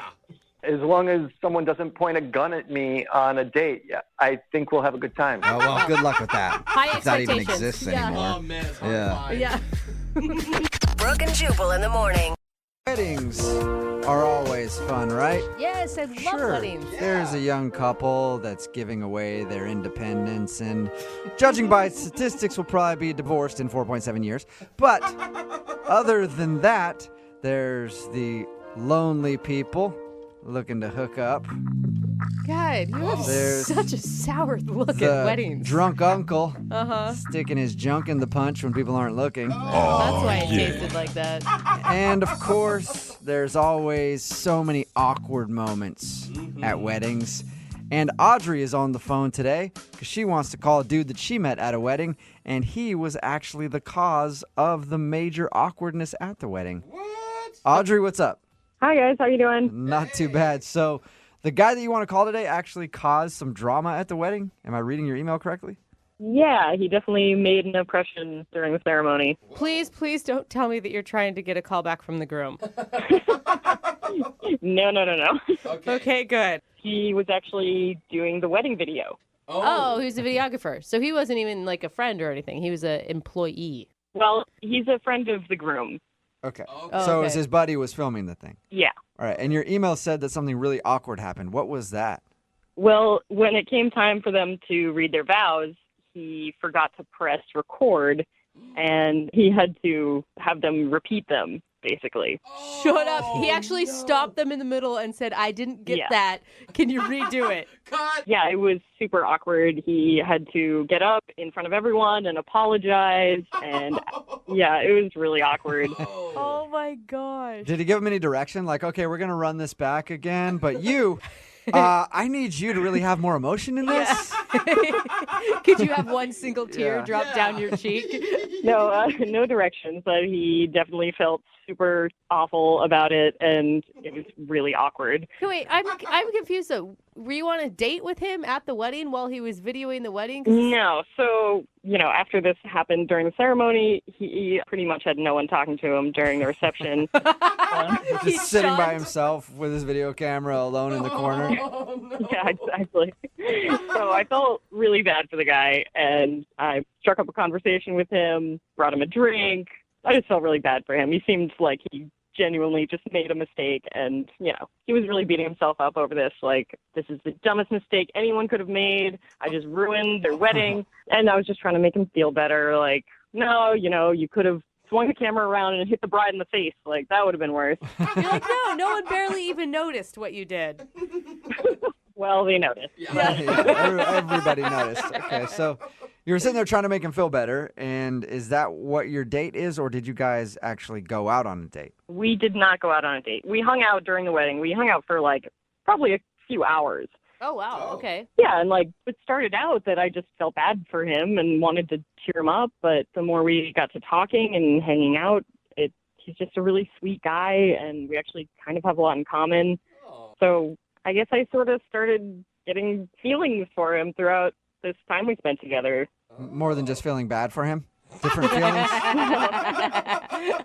Yeah, more than just feeling bad for him. Okay. I even gave him a little kiss towards the end of the night. And, that definitely cheered him up, and I thought it was going great. A pity kiss. You gave him a little pity kiss because you felt bad for him. Well, it was half pity kiss and half I really wanted to kiss him. Okay, so there was still a little bit of pity in there. All right. What was his reaction after you kissed him? It seemed like he liked it. Like, he seemed to be happier, kind of forgetting about what had happened. But not long after that, he kind of disappeared, and I didn't get a chance to exchange numbers with him or anything. So I got his number from the bride, and I texted him, and he hasn't responded. So I don't know what happened, or I don't know. You haven't heard anything from him at all? No. I would assume when you guys were talking, he's single, right? Yeah, I mean, I guess. I'm just thinking, So we really don't know. because if a girl kisses you and then you disappear, maybe you're guilty, or I don't know. I hadn't even thought of that, actually. Oh, no. But I'd like to find out if that's what it is. Yeah. I really felt like we hit it off, and I'd like to see him again. All right, well, we'll play a song, come back, call him, and get your second date update, okay?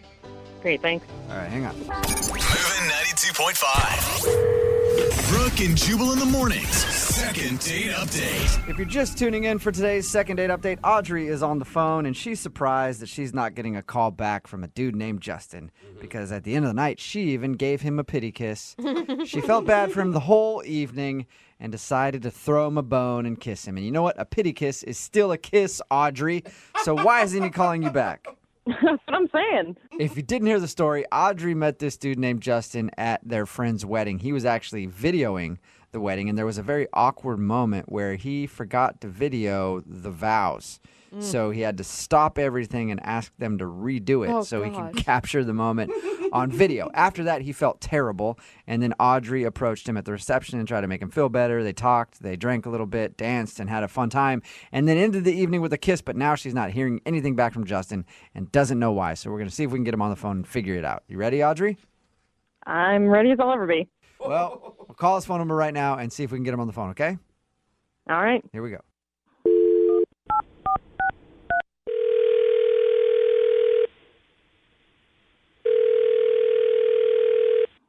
Hello? Hi, can I speak to Justin, please? Yeah, speaking. Hey, Justin, my name is Jubal, and I'm looking to get some video work done for a wedding I have coming up. I'm sorry? Yeah, I hear you do amazing work with the vow portion of a wedding. All right, come on. Who is this? This is Jubal from Brooke and Jubal in the Morning, actually. Oh, okay. I just wanted to call you because one of our listeners emailed us about you. One of your listeners? What do you mean? Well, this is a radio show, Brooke and Jubal in the Morning. Okay. Okay, and we have listeners, a couple of them. Yeah, like, why are you calling, though? Because one of our listeners emailed us about you. Her name is Audrey. Audrey from the wedding? Yeah, Audrey from the wedding. You remember her? Yeah, unfortunately. Unfortunately. That is strong words there, sir. True words. True words, Okay. Why is she emailing a radio show about me? Well, because we do a segment on our show called the Second Date Update. I know you guys didn't technically go out on a date, but she said she had a really fun time hanging out with you at your friend's wedding and doesn't know why you just ditched her after you guys kissed. Well, how'd she even get my number? I guess she got it from the bride. She said she texted you and you never texted her back. Nope, didn't get that text. What? Wait, you didn't even get the text? No. So the last you saw of her was at the wedding, or heard from her, I guess I should say. Yeah, exactly. And honestly, that's like really all I needed to know about her. Like, you can tell her I'm good. Oh. You sound pissed. Yeah. Yeah, she sort of ruined everything. What? Whoa. What do you mean by everything? I mean, everything. The wedding, my friendship with the groom and the bride, my other friends. Like, it's been awful. What Whoa. are you?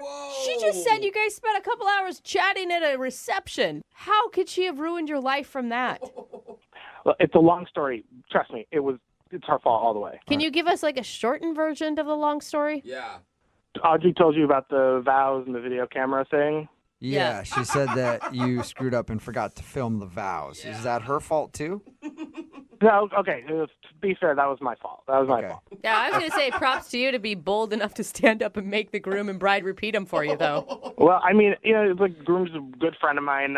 Like, he would have killed me if I afterwards was like, hey, sorry, guys, didn't record it. So I thought they would rather, like, do it again than not have it at all. Okay. Yeah. I thought that was being a good person.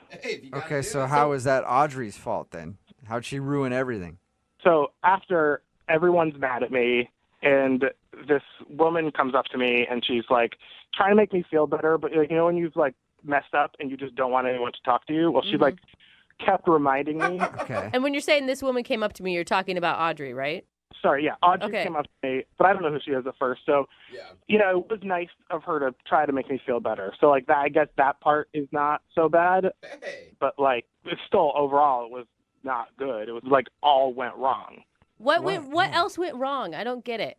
Like, no matter where I go, she's, like, talking to me. It feels like it's going on forever. And then the groom, my friend, comes up to me and pulls me off to the side and goes off on me. Why? Why? Because I was supposed to be videoing the whole reception, and I had not been. Because Audrey had been talking to me the whole time. I just, like, couldn't get away from her. I mean, I missed the first dance. I missed the father-daughter dance.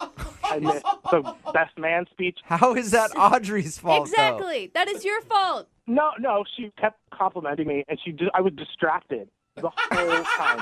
You get so distracted at a wedding that you don't hear them announce the father-daughter dance and watch it. Like, everyone turns and watches that. How are you not paying attention? Because she was like talking in my ear, and then there was like food involved. I mean, she was just like talking and would not stop talking. How and, like, are you going to blame me for you not doing your job? Wait, Who's that? Oh, that's Audrey, Justin. She's actually on the other line listening and wants to talk to you. Wait, she's been on this whole time? Yeah, I've been listening this whole time, and I could not stand to listen to it any longer because you are so full of it. I'd have to agree. So, wait, are you denying that you would not leave me alone? Like 4 hours that you were like attached to me, like the whole time? Like I was talking to you, but you could have told me you were too busy to talk if that was really the problem. I couldn't get a word in edgewise. I mean, you were chatty. You say it with such disdain. Of course I'm saying it that way because one of my closest friends hasn't talked to me in weeks. So thanks so much for that. Look, it's not my fault that you got too distracted by me to do No, your job. it is your fault. Like, that is the definition of the word fault. You distracted me. I was just trying to make you feel better. You were over pouting in a corner. You probably would have been too busy doing that if it hadn't been me talking to you. Oh, my, I took a break. I was taking a break. It sounds like you took a break the whole time, Justin. I did not take a break the whole time. No, come on. It was her. It was her. You can't turn this on me. You can't. No. Were you getting paid to do this too, or was this just supposed to be out of the kindness of your heart? A little bit of both. Well, I didn't get paid because they wouldn't give me anything for it. I wouldn't either. Well, it sounds like you didn't record anything. Yeah. Did you get any video of their wedding at all? Well, I would have gotten more, like, in the beginning part, but, like, the bride's aunt kept talking to me and, like, asking me to make sure that, like, I got her and her kids. So it was her fault, too. So it was Audrey, the bride's aunt, and anybody else? I mean, there were a lot of things going on, but it would mostly be Audrey's fault. Yeah. Oh, my gosh. So wow. you didn't get any video of the wedding, really, and Audrey screwed that up for you. Yes. Ridiculous. You are so delusional if you're blaming this on me, Justin. Audrey, did you ever, like, think once to be like, hey, Justin, don't you think you should, like, record this? Yeah. No, that's your job. Audrey, did you ever think to remind him to do his job at the wedding? Jeez, what is wrong with you? Hey, man. Justin, would you like to go out with Audrey on a second date? We'll pay for it. Oh, my gosh. Yeah, if she calls up my friend and apologizes for distracting me. No. Wait, you want her to apologize for you being an idiot? Yeah. This is as much her fault, more her fault than mine. But I'm not, like, if she apologizes to them for ruining their wedding, yeah, I'll think about it. Absolutely not. Yeah. No? Yeah, that's Come on, Audrey, weird, but you ruined everything. Why can't you just own up to it? Oh, yeah, I should totally call him up and be like, I'm sorry, I ruined your wedding by talking to someone. Maybe I should pay for their wedding cake, too. Or pay you for the video that you made for them. Hey, I won't complain. Oh, my God. All right, well, so that's a no then. You guys are not going to go out on another date? No. No way. No, okay. All right, well, Justin, thank you for your time and better luck videotaping other weddings. Yeah, sure. Thank you. And Audrey. Yeah? Thank you very much for your email. I'm sorry you didn't get a second date. Oh, well, thank you. At least I know now what happened. And you will never be invited to anybody's wedding ever again because you are just ruining weddings left and right. Well, at least I know who not to recommend for their video. Brooke and Jubal. Moving 92.5. Brooke and Jubal's second date update. The girl that's on the phone to do a second date update today didn't even think that her story qualifies for a second date update because she's been out on more than one date with this guy, which makes it even more confusing why he wouldn't be calling her back. Oh, yeah. Her name is Marie, and Marie, how are you? Hi, I'm great. How are you guys? Good. You definitely qualify for a second date update, even though you've been out with this guy a few times. How many times have you gone out? 3. We've had 3 dates. 3 dates with this guy, and now he's just disappeared on you. Exactly. Dude, that is so annoying. I don't know why people do that to each other. Yeah, you're telling me.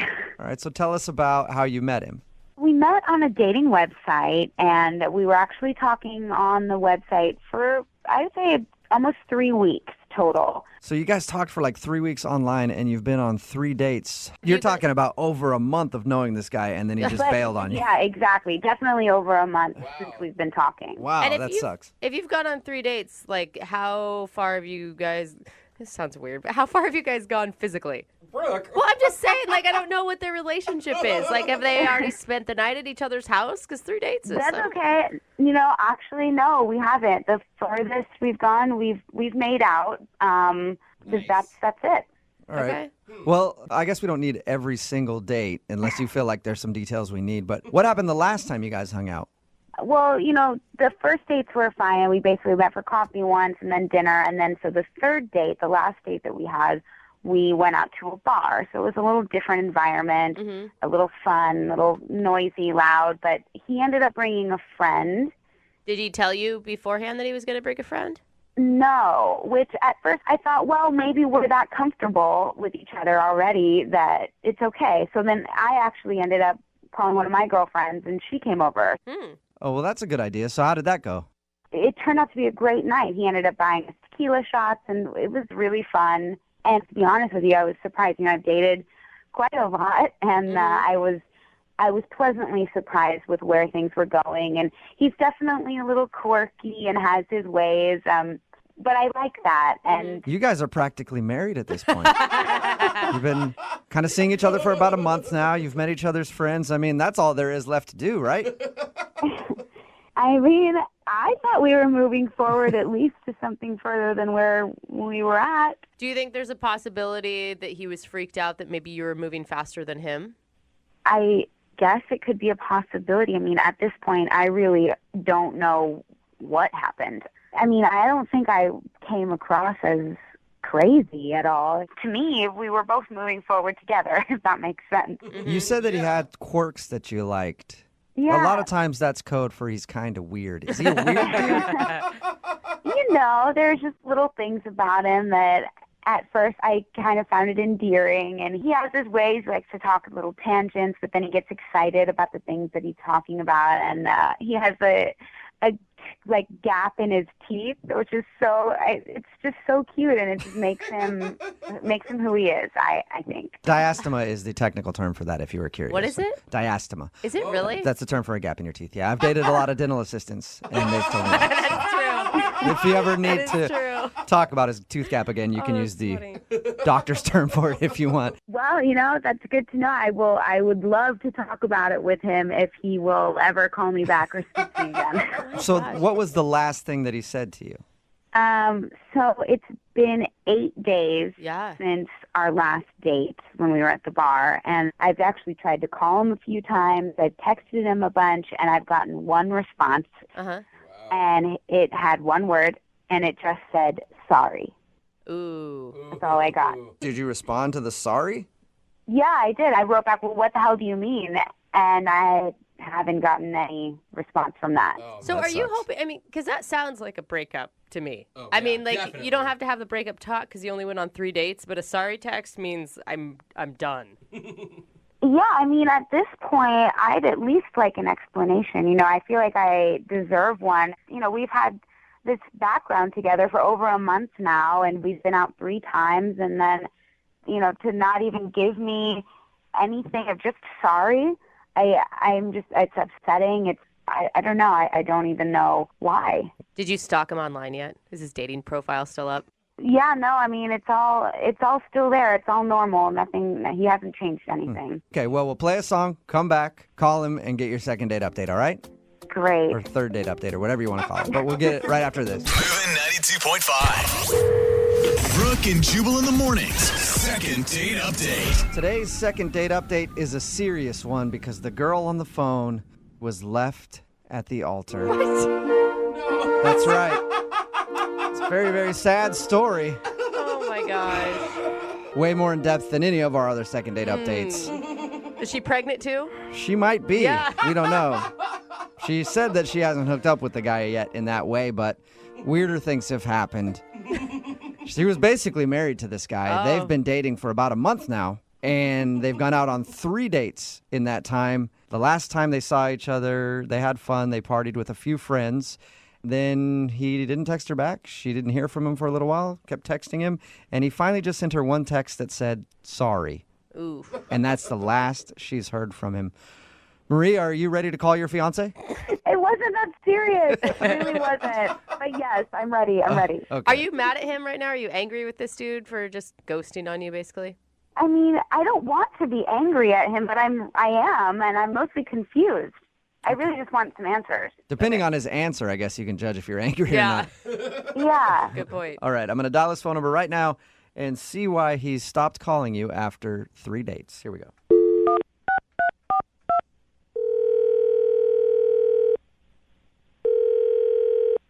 Hello. Hi, I was looking for Paul. Yeah, this is he. Hey, Paul, what's up? How are you? This is Jubal from Brooke and Jubal in the Morning. It's a radio show. Okay. What do you want? I'm calling you because we recently got an email about you from one of our listeners. Her name is Marie. Okay. She asked if we could get you on the phone and find out why you stopped calling her. It's a segment that we do on our show called the Second Date Update. Do you have a few minutes to tell us why you're not talking to Marie anymore? I mean, I don't know what she's told you or whatever, but I mean, I've kind of already sent her a text like saying sorry, and I don't know. Yeah, well, she told us about the text, but she doesn't know why because you never gave her an explanation. So she's just more curious than anything. I honestly, I don't think I really want to tell her. Yeah, but Paul, hey, Paul, have you ever gone out with a girl that you liked a lot and then she just stopped talking to you? I mean, yeah, but Yeah, so doesn't it kind of suck when you don't know why? yeah, I don't know if I can tell her. I don't know how to really tell her. Well, So the thing is, you're not telling her right now. You're telling me. Right? I mean, I don't know, man. But I mean, you said you talked to her, so you're probably just gonna repeat, what I told you. So it's. I don't know. You can pick and choose information. Why don't you be straight with us, and then we'll decide what she needs to know. Was she moving too fast? That's what we were thinking. Like maybe she was ahead of you. No, I mean, don't get me wrong. It was not. It's nothing that she did. Okay, it wasn't her fault at all. It was all on me. Okay, and this is 100% all to do with me. Okay, well then, if it's your fault, why don't you just tell us what happened? I mean, if it's not anything that's going to embarrass her. The thing is like, dude, it was just bad. Okay, like I kind of want to like move on from it. Just forget like it ever happened. It is what it is, kind of thing. And just move on. There was like What was so bad? Yeah, that's weird. Did she tell you about the last date that we had? Like when we went to the bar? She didn't tell us much. She just said you hung out at a bar with some friends. Yeah. Well, all right. Well, I was pretty drunk because we were there with friends, drinking a lot. I drank probably way more than I should have. But we were having a good time, and that's where I messed up. All right. Well, my mind automatically goes to you were there with friends. Did you mess around with one of her friends or something drunk? I mean, all right. That sounds like a yes. yes. That sounds like a big yes to me, Paul. You dirty dog. All right. Well, let me just explain. Okay. So I don't know why. Like we're drinking like we're 21 again. And so I'm coming back from the bathroom and I pass her friends. We start talking in the hallway. I don't even remember like how we got to the point, but we start making out. And I like. In like mid making out, like I sober up like instantly, like that moment of clarity, like what the hell are you doing kind of thing. And at that point I was like, whoa, I gotta get out of here. Like this is not how I am. This is not who I am. Like, so I like called my Uber and I got the hell out of there. Like pretty much at that point. All right. That's understandable. And what a crappy friend she has that's making out with some guy that she's crushing on. Like that sucks. Yeah. Well, I mean, I don't want to put it on her. I mean, like, literally, I know how to drink, and that was not how you're supposed to drink, like, throughout the night. So, like, I take a lot of blame for that. So you're kind of taking responsibility, but then you're kind of blaming alcohol. This is what I'm hearing from you, Paul. I mean, you can blame it on the goose right now. You know what I mean? So. All right. So, well, that's understandable then why you'd be like, does it suck, though? I mean, it sounds like you guys were having a fun time dating. Does it suck that you made this mistake and now you don't feel like you can talk to her? Totally, dude. We hit it off. It was like we had conversations that like probably some married people don't have. So it really sucks. But at this point, like I don't know how, one, she'll take it, two, how to bring it up, and then like 3, how she'll feel like for the rest of the relationship. Right. So, And like, you I've got some ideas on how you can bring it up to her. Oh no, Jubal. I actually have a really good idea. Okay. I think you should just talk to her because she's actually on the other line listening to this phone call. What? Yeah. Marie? Hi. Hey. I don't even know what to say. I mean, did this seriously happen? I mean, this is totally not how I wanted to tell you or even tell you really because I don't really know how to bring it up. Like, that's why I just kind of texted sorry. I was going to text you, like, this page-and-a-half long text, and I was like, well, that's weird, so I didn't text it, and then, I don't know. I'm sorry. I'm so disappointed. I mean, me too. I mean, right now, I feel like even more so because now you're finding out this way, and like that's not who I am. I can't believe my friend did that.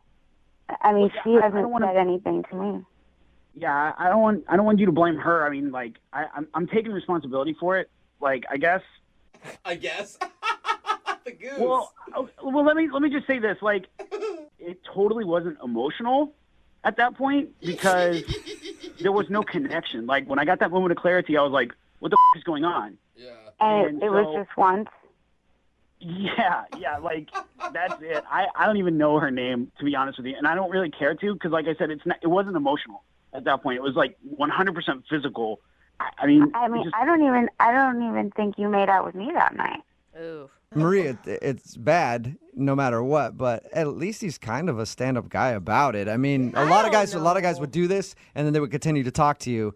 They'd probably text your friend and be like, hey, don't mention what happened. Like, at least he was a big enough man to be like, I screwed up, and now I shouldn't continue this relationship. But it's also like the biggest red flag ever. I mean, if he's already... Yeah. If he's... How are you going to I mean, not trust that him? he's cheating on you because you haven't had that guy's talk yet, but if even in the beginning he's already making out with other chicks while you're there, I don't know. But he said he's never done that. It's not like him. Yeah. But the thing is, Marie, I really like you, okay? I think we had a really good connection, and I think we still do. I just... Yeah. Is there any way you can forgive me? I don't know what I can do to maybe that, you could forgive me for, I can't believe that my friend didn't even think that she needed to tell me. I mean, at least you're telling me. At least she was just going to keep it a secret. That's not a good friend. Yeah, that definitely isn't. Yeah, but he was pressured into telling you and didn't even realize he was telling you. He was never going to talk to you again, actually. Would that have really been the situation where you just thought you never wanted to talk to me again? Like I said, the one that got away kind of situation, but I don't know. It's been eating me up inside, so I probably would have ended up calling you, I don't know, maybe tomorrow, the next day. Eventually, I would have called you. That's kind of sweet. That's kind of sweet. It clearly upset him so much that he knew he did something wrong, and there was a reason why he, was so upset by it and then had to just leave. I mean, it just shows how much he cares. Yeah, I thought we had a really good connection, and it was... Yeah, I agree. We connected on so many levels, so... I don't know. I don't know why I have such a hard time believing you, Paul. I'm so I down the feel middle. like you're just feeding her lines at this point. Would you forgive her if she made out with one of your friends that night? I would have to know the situation. I'd have to know all the details. I'd have to know all the information, Like, me personally, this situation, it was only physical. My mind, I was with Marie that night. I was not with her friend. I couldn't, emotionally kiss you then afterwards because I knew what I just did. So, I mean, really, I did it for you, Oh, my God. Nice. You did not. I mean, some things of the night, make more sense now. Oh. And you did say that you're sorry, and... Oh, my God. Well, I think this is a perfect point to ask. Hey, Paul, would you like to go out on a second date with Marie? We will pay for it. Yeah, absolutely. I would love to. Marie, would you be willing to give Paul another shot? Yeah, I really would. Don't give him another shot after this one, though. That will never happen again, okay, Marie? I can promise you that. You really promise? 110%, I promise. Well, Nice. Congratulations, you guys. Yay. It's finally a successful second date. We haven't had a couple go out on a second date in a while. We haven't, you're right. I guess this is like a fourth date for you guys because you've been out on 3 dates. Yeah, this will be number 4, yeah. Yeah, Paul, I'm a forgiving and understanding person, and I'm excited to go out with you again. I got to be honest, I don't think that I'm going to be talking to my friend anymore. See, I don't need her in my life anymore. I fully support that. I think that any friend that would do that to you is not a true friend. I agree. Well, I'm glad this worked out. And whoever said the phrase, you can't have your cake and eat it too, wasn't true. We just learned that in a second date update. Brooke and Jubal in the morning. Text in at 78592 says, that's quite deplorable, promising you won't cheat again after a third date. I read that text, I'm going to say, good job, texter, by using the most complicated word any texter has ever used. Deplorable. Hey, cool. Yeah. Fancy. People with texters, you're like, they stupid idiot. Yeah. It's a lot of syllables. Talking about today's second date update. If you missed it, Marie wanted to call Paul. They've actually been out on 3 dates. Yeah. And the last date was a group date with her friends. And Paul admitted that he wasn't calling her back because he drank too much and made out with one of Marie's friends by the bathrooms. Oh, man. He admitted it. And then Marie suggests, then Paul agrees that they should never speak to that friend again. Wow. Because she's a bad person for not telling Marie. It wasn't Paul's fault. No, definitely. It was her friend's fault. Definitely her fault. It's probably a relief to her, honestly, because she's been trying to hide that for a while now. Like, whew, finally. So now her and Paul can continue on in their relationship and screw that friend. Perfect. Remember, if you want to do a second date update, all you have to do is email the show, and we will call the person that made out with your friend.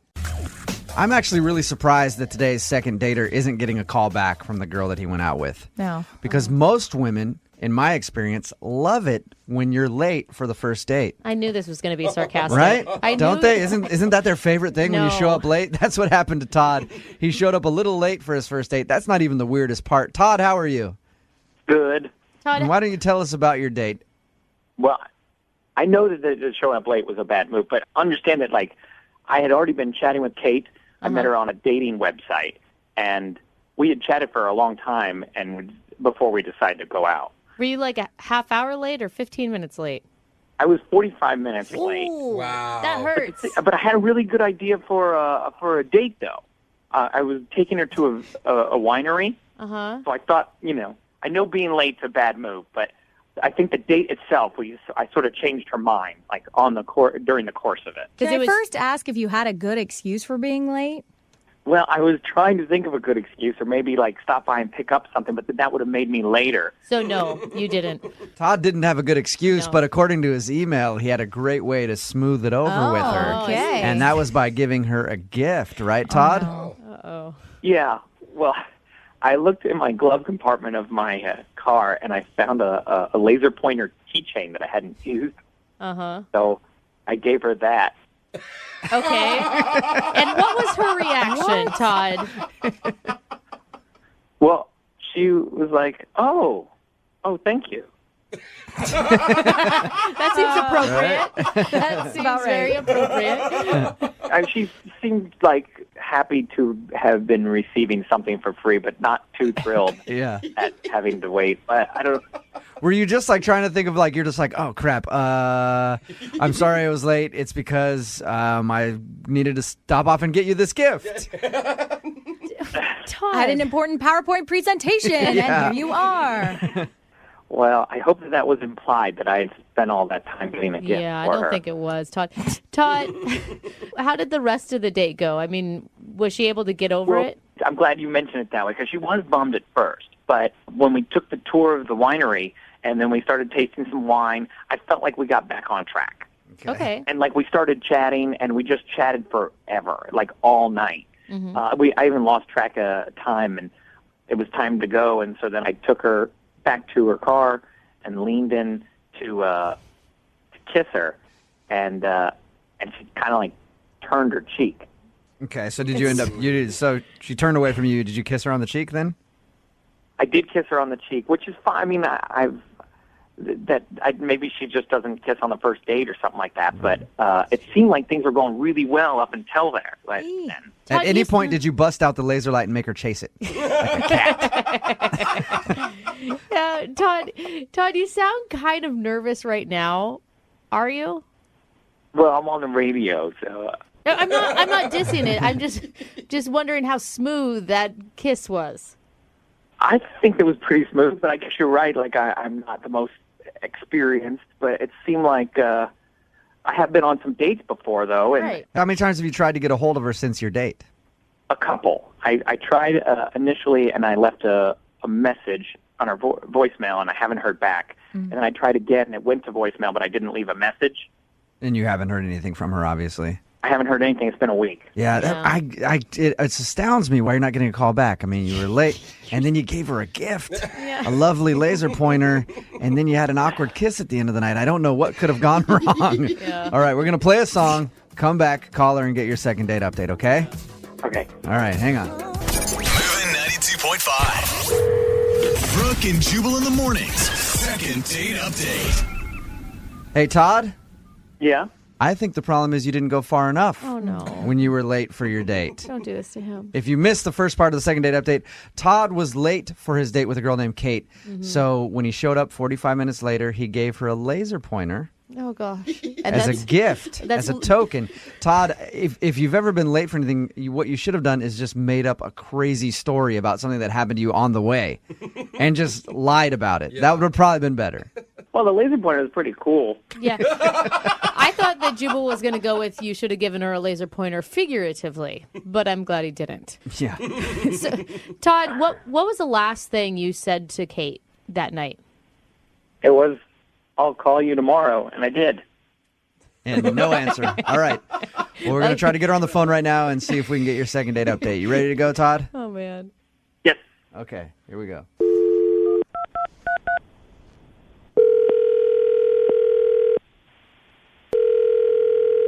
Hello? Hi, can I speak to Kate, please? This is she. Hey, Kate, how are you? This is Jubal from Brooke and Jubal in the Morning on Moving 92.5. I'm sorry, who is this? This is Jubal from Brooke and Jubal in the Morning on the radio station Moving 92.5. How are you? I'm good. How are you? I'm good. Listen, I'm calling because you recently went out on a date with a friend of mine named Todd. Okay. And Todd said you had a fun time. He showed up a little late, but he gave you a cool little gift to say that he was sorry. He's tried calling you, and you haven't answered any of his attempts. Is there a reason why you're not calling Todd back? Yeah. There- I don't. Oh, really? Is it because he was late? I mean, that wasn't great, but no, Did you that wasn't. did you like Todd to a certain point? Todd was an interesting person to meet. Okay. Yeah. How so? What do you mean interesting? Well, I mean, I don't know how much he told you or what you all know. I mean, I guess you know about the laser pointer. Did he play a lot with the laser pointer? Yeah, actually, he kept grabbing it out of my hands and sort of playing with it, and that was just sort of the beginning of the weird things that happened on the date. What do you mean the weird things that happened on the date? What weird happened? I feel bad telling you this, but we were on this wine tour, which was a cool idea for a date, actually. And he keeps grabbing the laser pointer and pointing at things, and then he leans over and he whispers really close in my ear, "Do you know where laser technology comes from?" It sounds sexy talk to Todd. It's kind of like one of those dates, but narrated with the fun pop-up facts. Yeah. And so he was just breaking down lasers to you? Well, I thought that that's where it was going to go. I was like, oh, God, he's a tech geek. But it was more than that, and then I realized exactly what was going on there. He's like one of those conspiracy theory black job types. What do you mean? Like government conspiracy theory type guy? Yeah, he said that lasers came from aliens and that the government doesn't want us to know where we're getting the technology. Kate, is there any way he could have been joking when he said this? No, because then he talked about aliens nonstop for the rest of the date. He said aliens have something to do with why we have redheads. Why we have redheads? I mean, he was talking like he was embarrassing. We're on a tour, and the guide is trying to keep people's focus, and he's just chatting my ear off without even noticing that's weird. Hey, Kate. Yeah. I do need to let you know that we have the Earthling Todd on the other line with us right now. And he heard what you just said. Hey, Todd. Oh no. Hey, yeah, I don't even. I don't understand. What's the big deal? Like we were just getting to know each other. It was a first date. I was just. Oh my God. I don't think it went really great. I mean, did you think it went really great? I think it went pretty well. I don't agree. I mean, have you ever been on a first date with a woman before? Oh. I don't mean that. I mean, I can't believe you thought that it was a good time.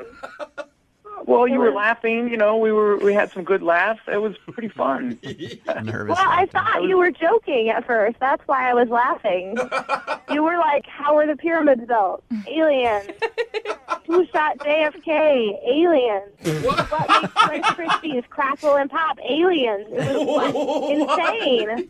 It was weird. That's not weird. No, that's not. I mean, I don't know if you've seen any documentaries on the Great Pyramids, but they're too large for humans with the technology that they had back then to even build them.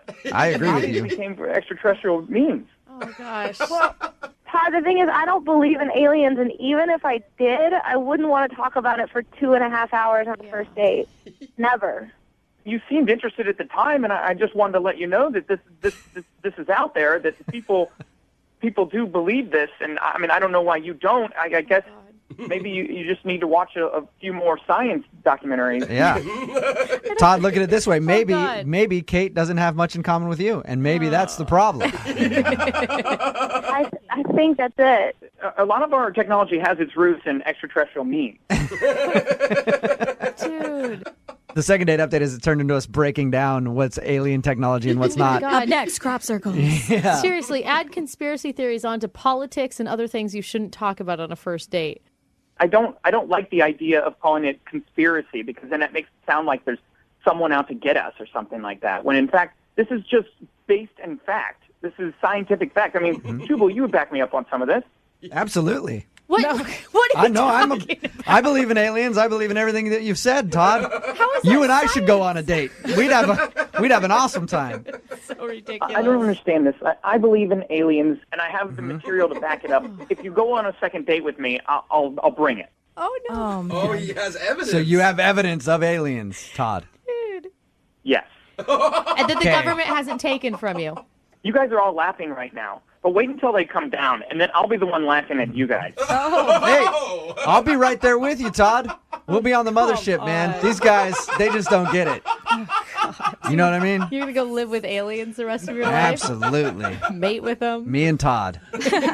You and Todd and the aliens. Kate, Todd says that he has proof that aliens are out there. If you go on a second date with him, I'm sure that he'll show you. Can I convince you to go on a second date with Todd? We will pay for it. You know, I don't think the idea of talking about aliens for a second date is going to be motivation for me to go back Even out with proof, Todd. proof of aliens. You could be one of the few people that actually get to see proof that aliens Your exist. name could be in the history books. Yeah. I think I'm going to have to pass. Yeah. That's strange. Come on, that she's sucks. I feel bad, Todd. It was nice meeting you. Kate, I thought you were different. I thought you wanted to know. Brooke and Jubal in the morning.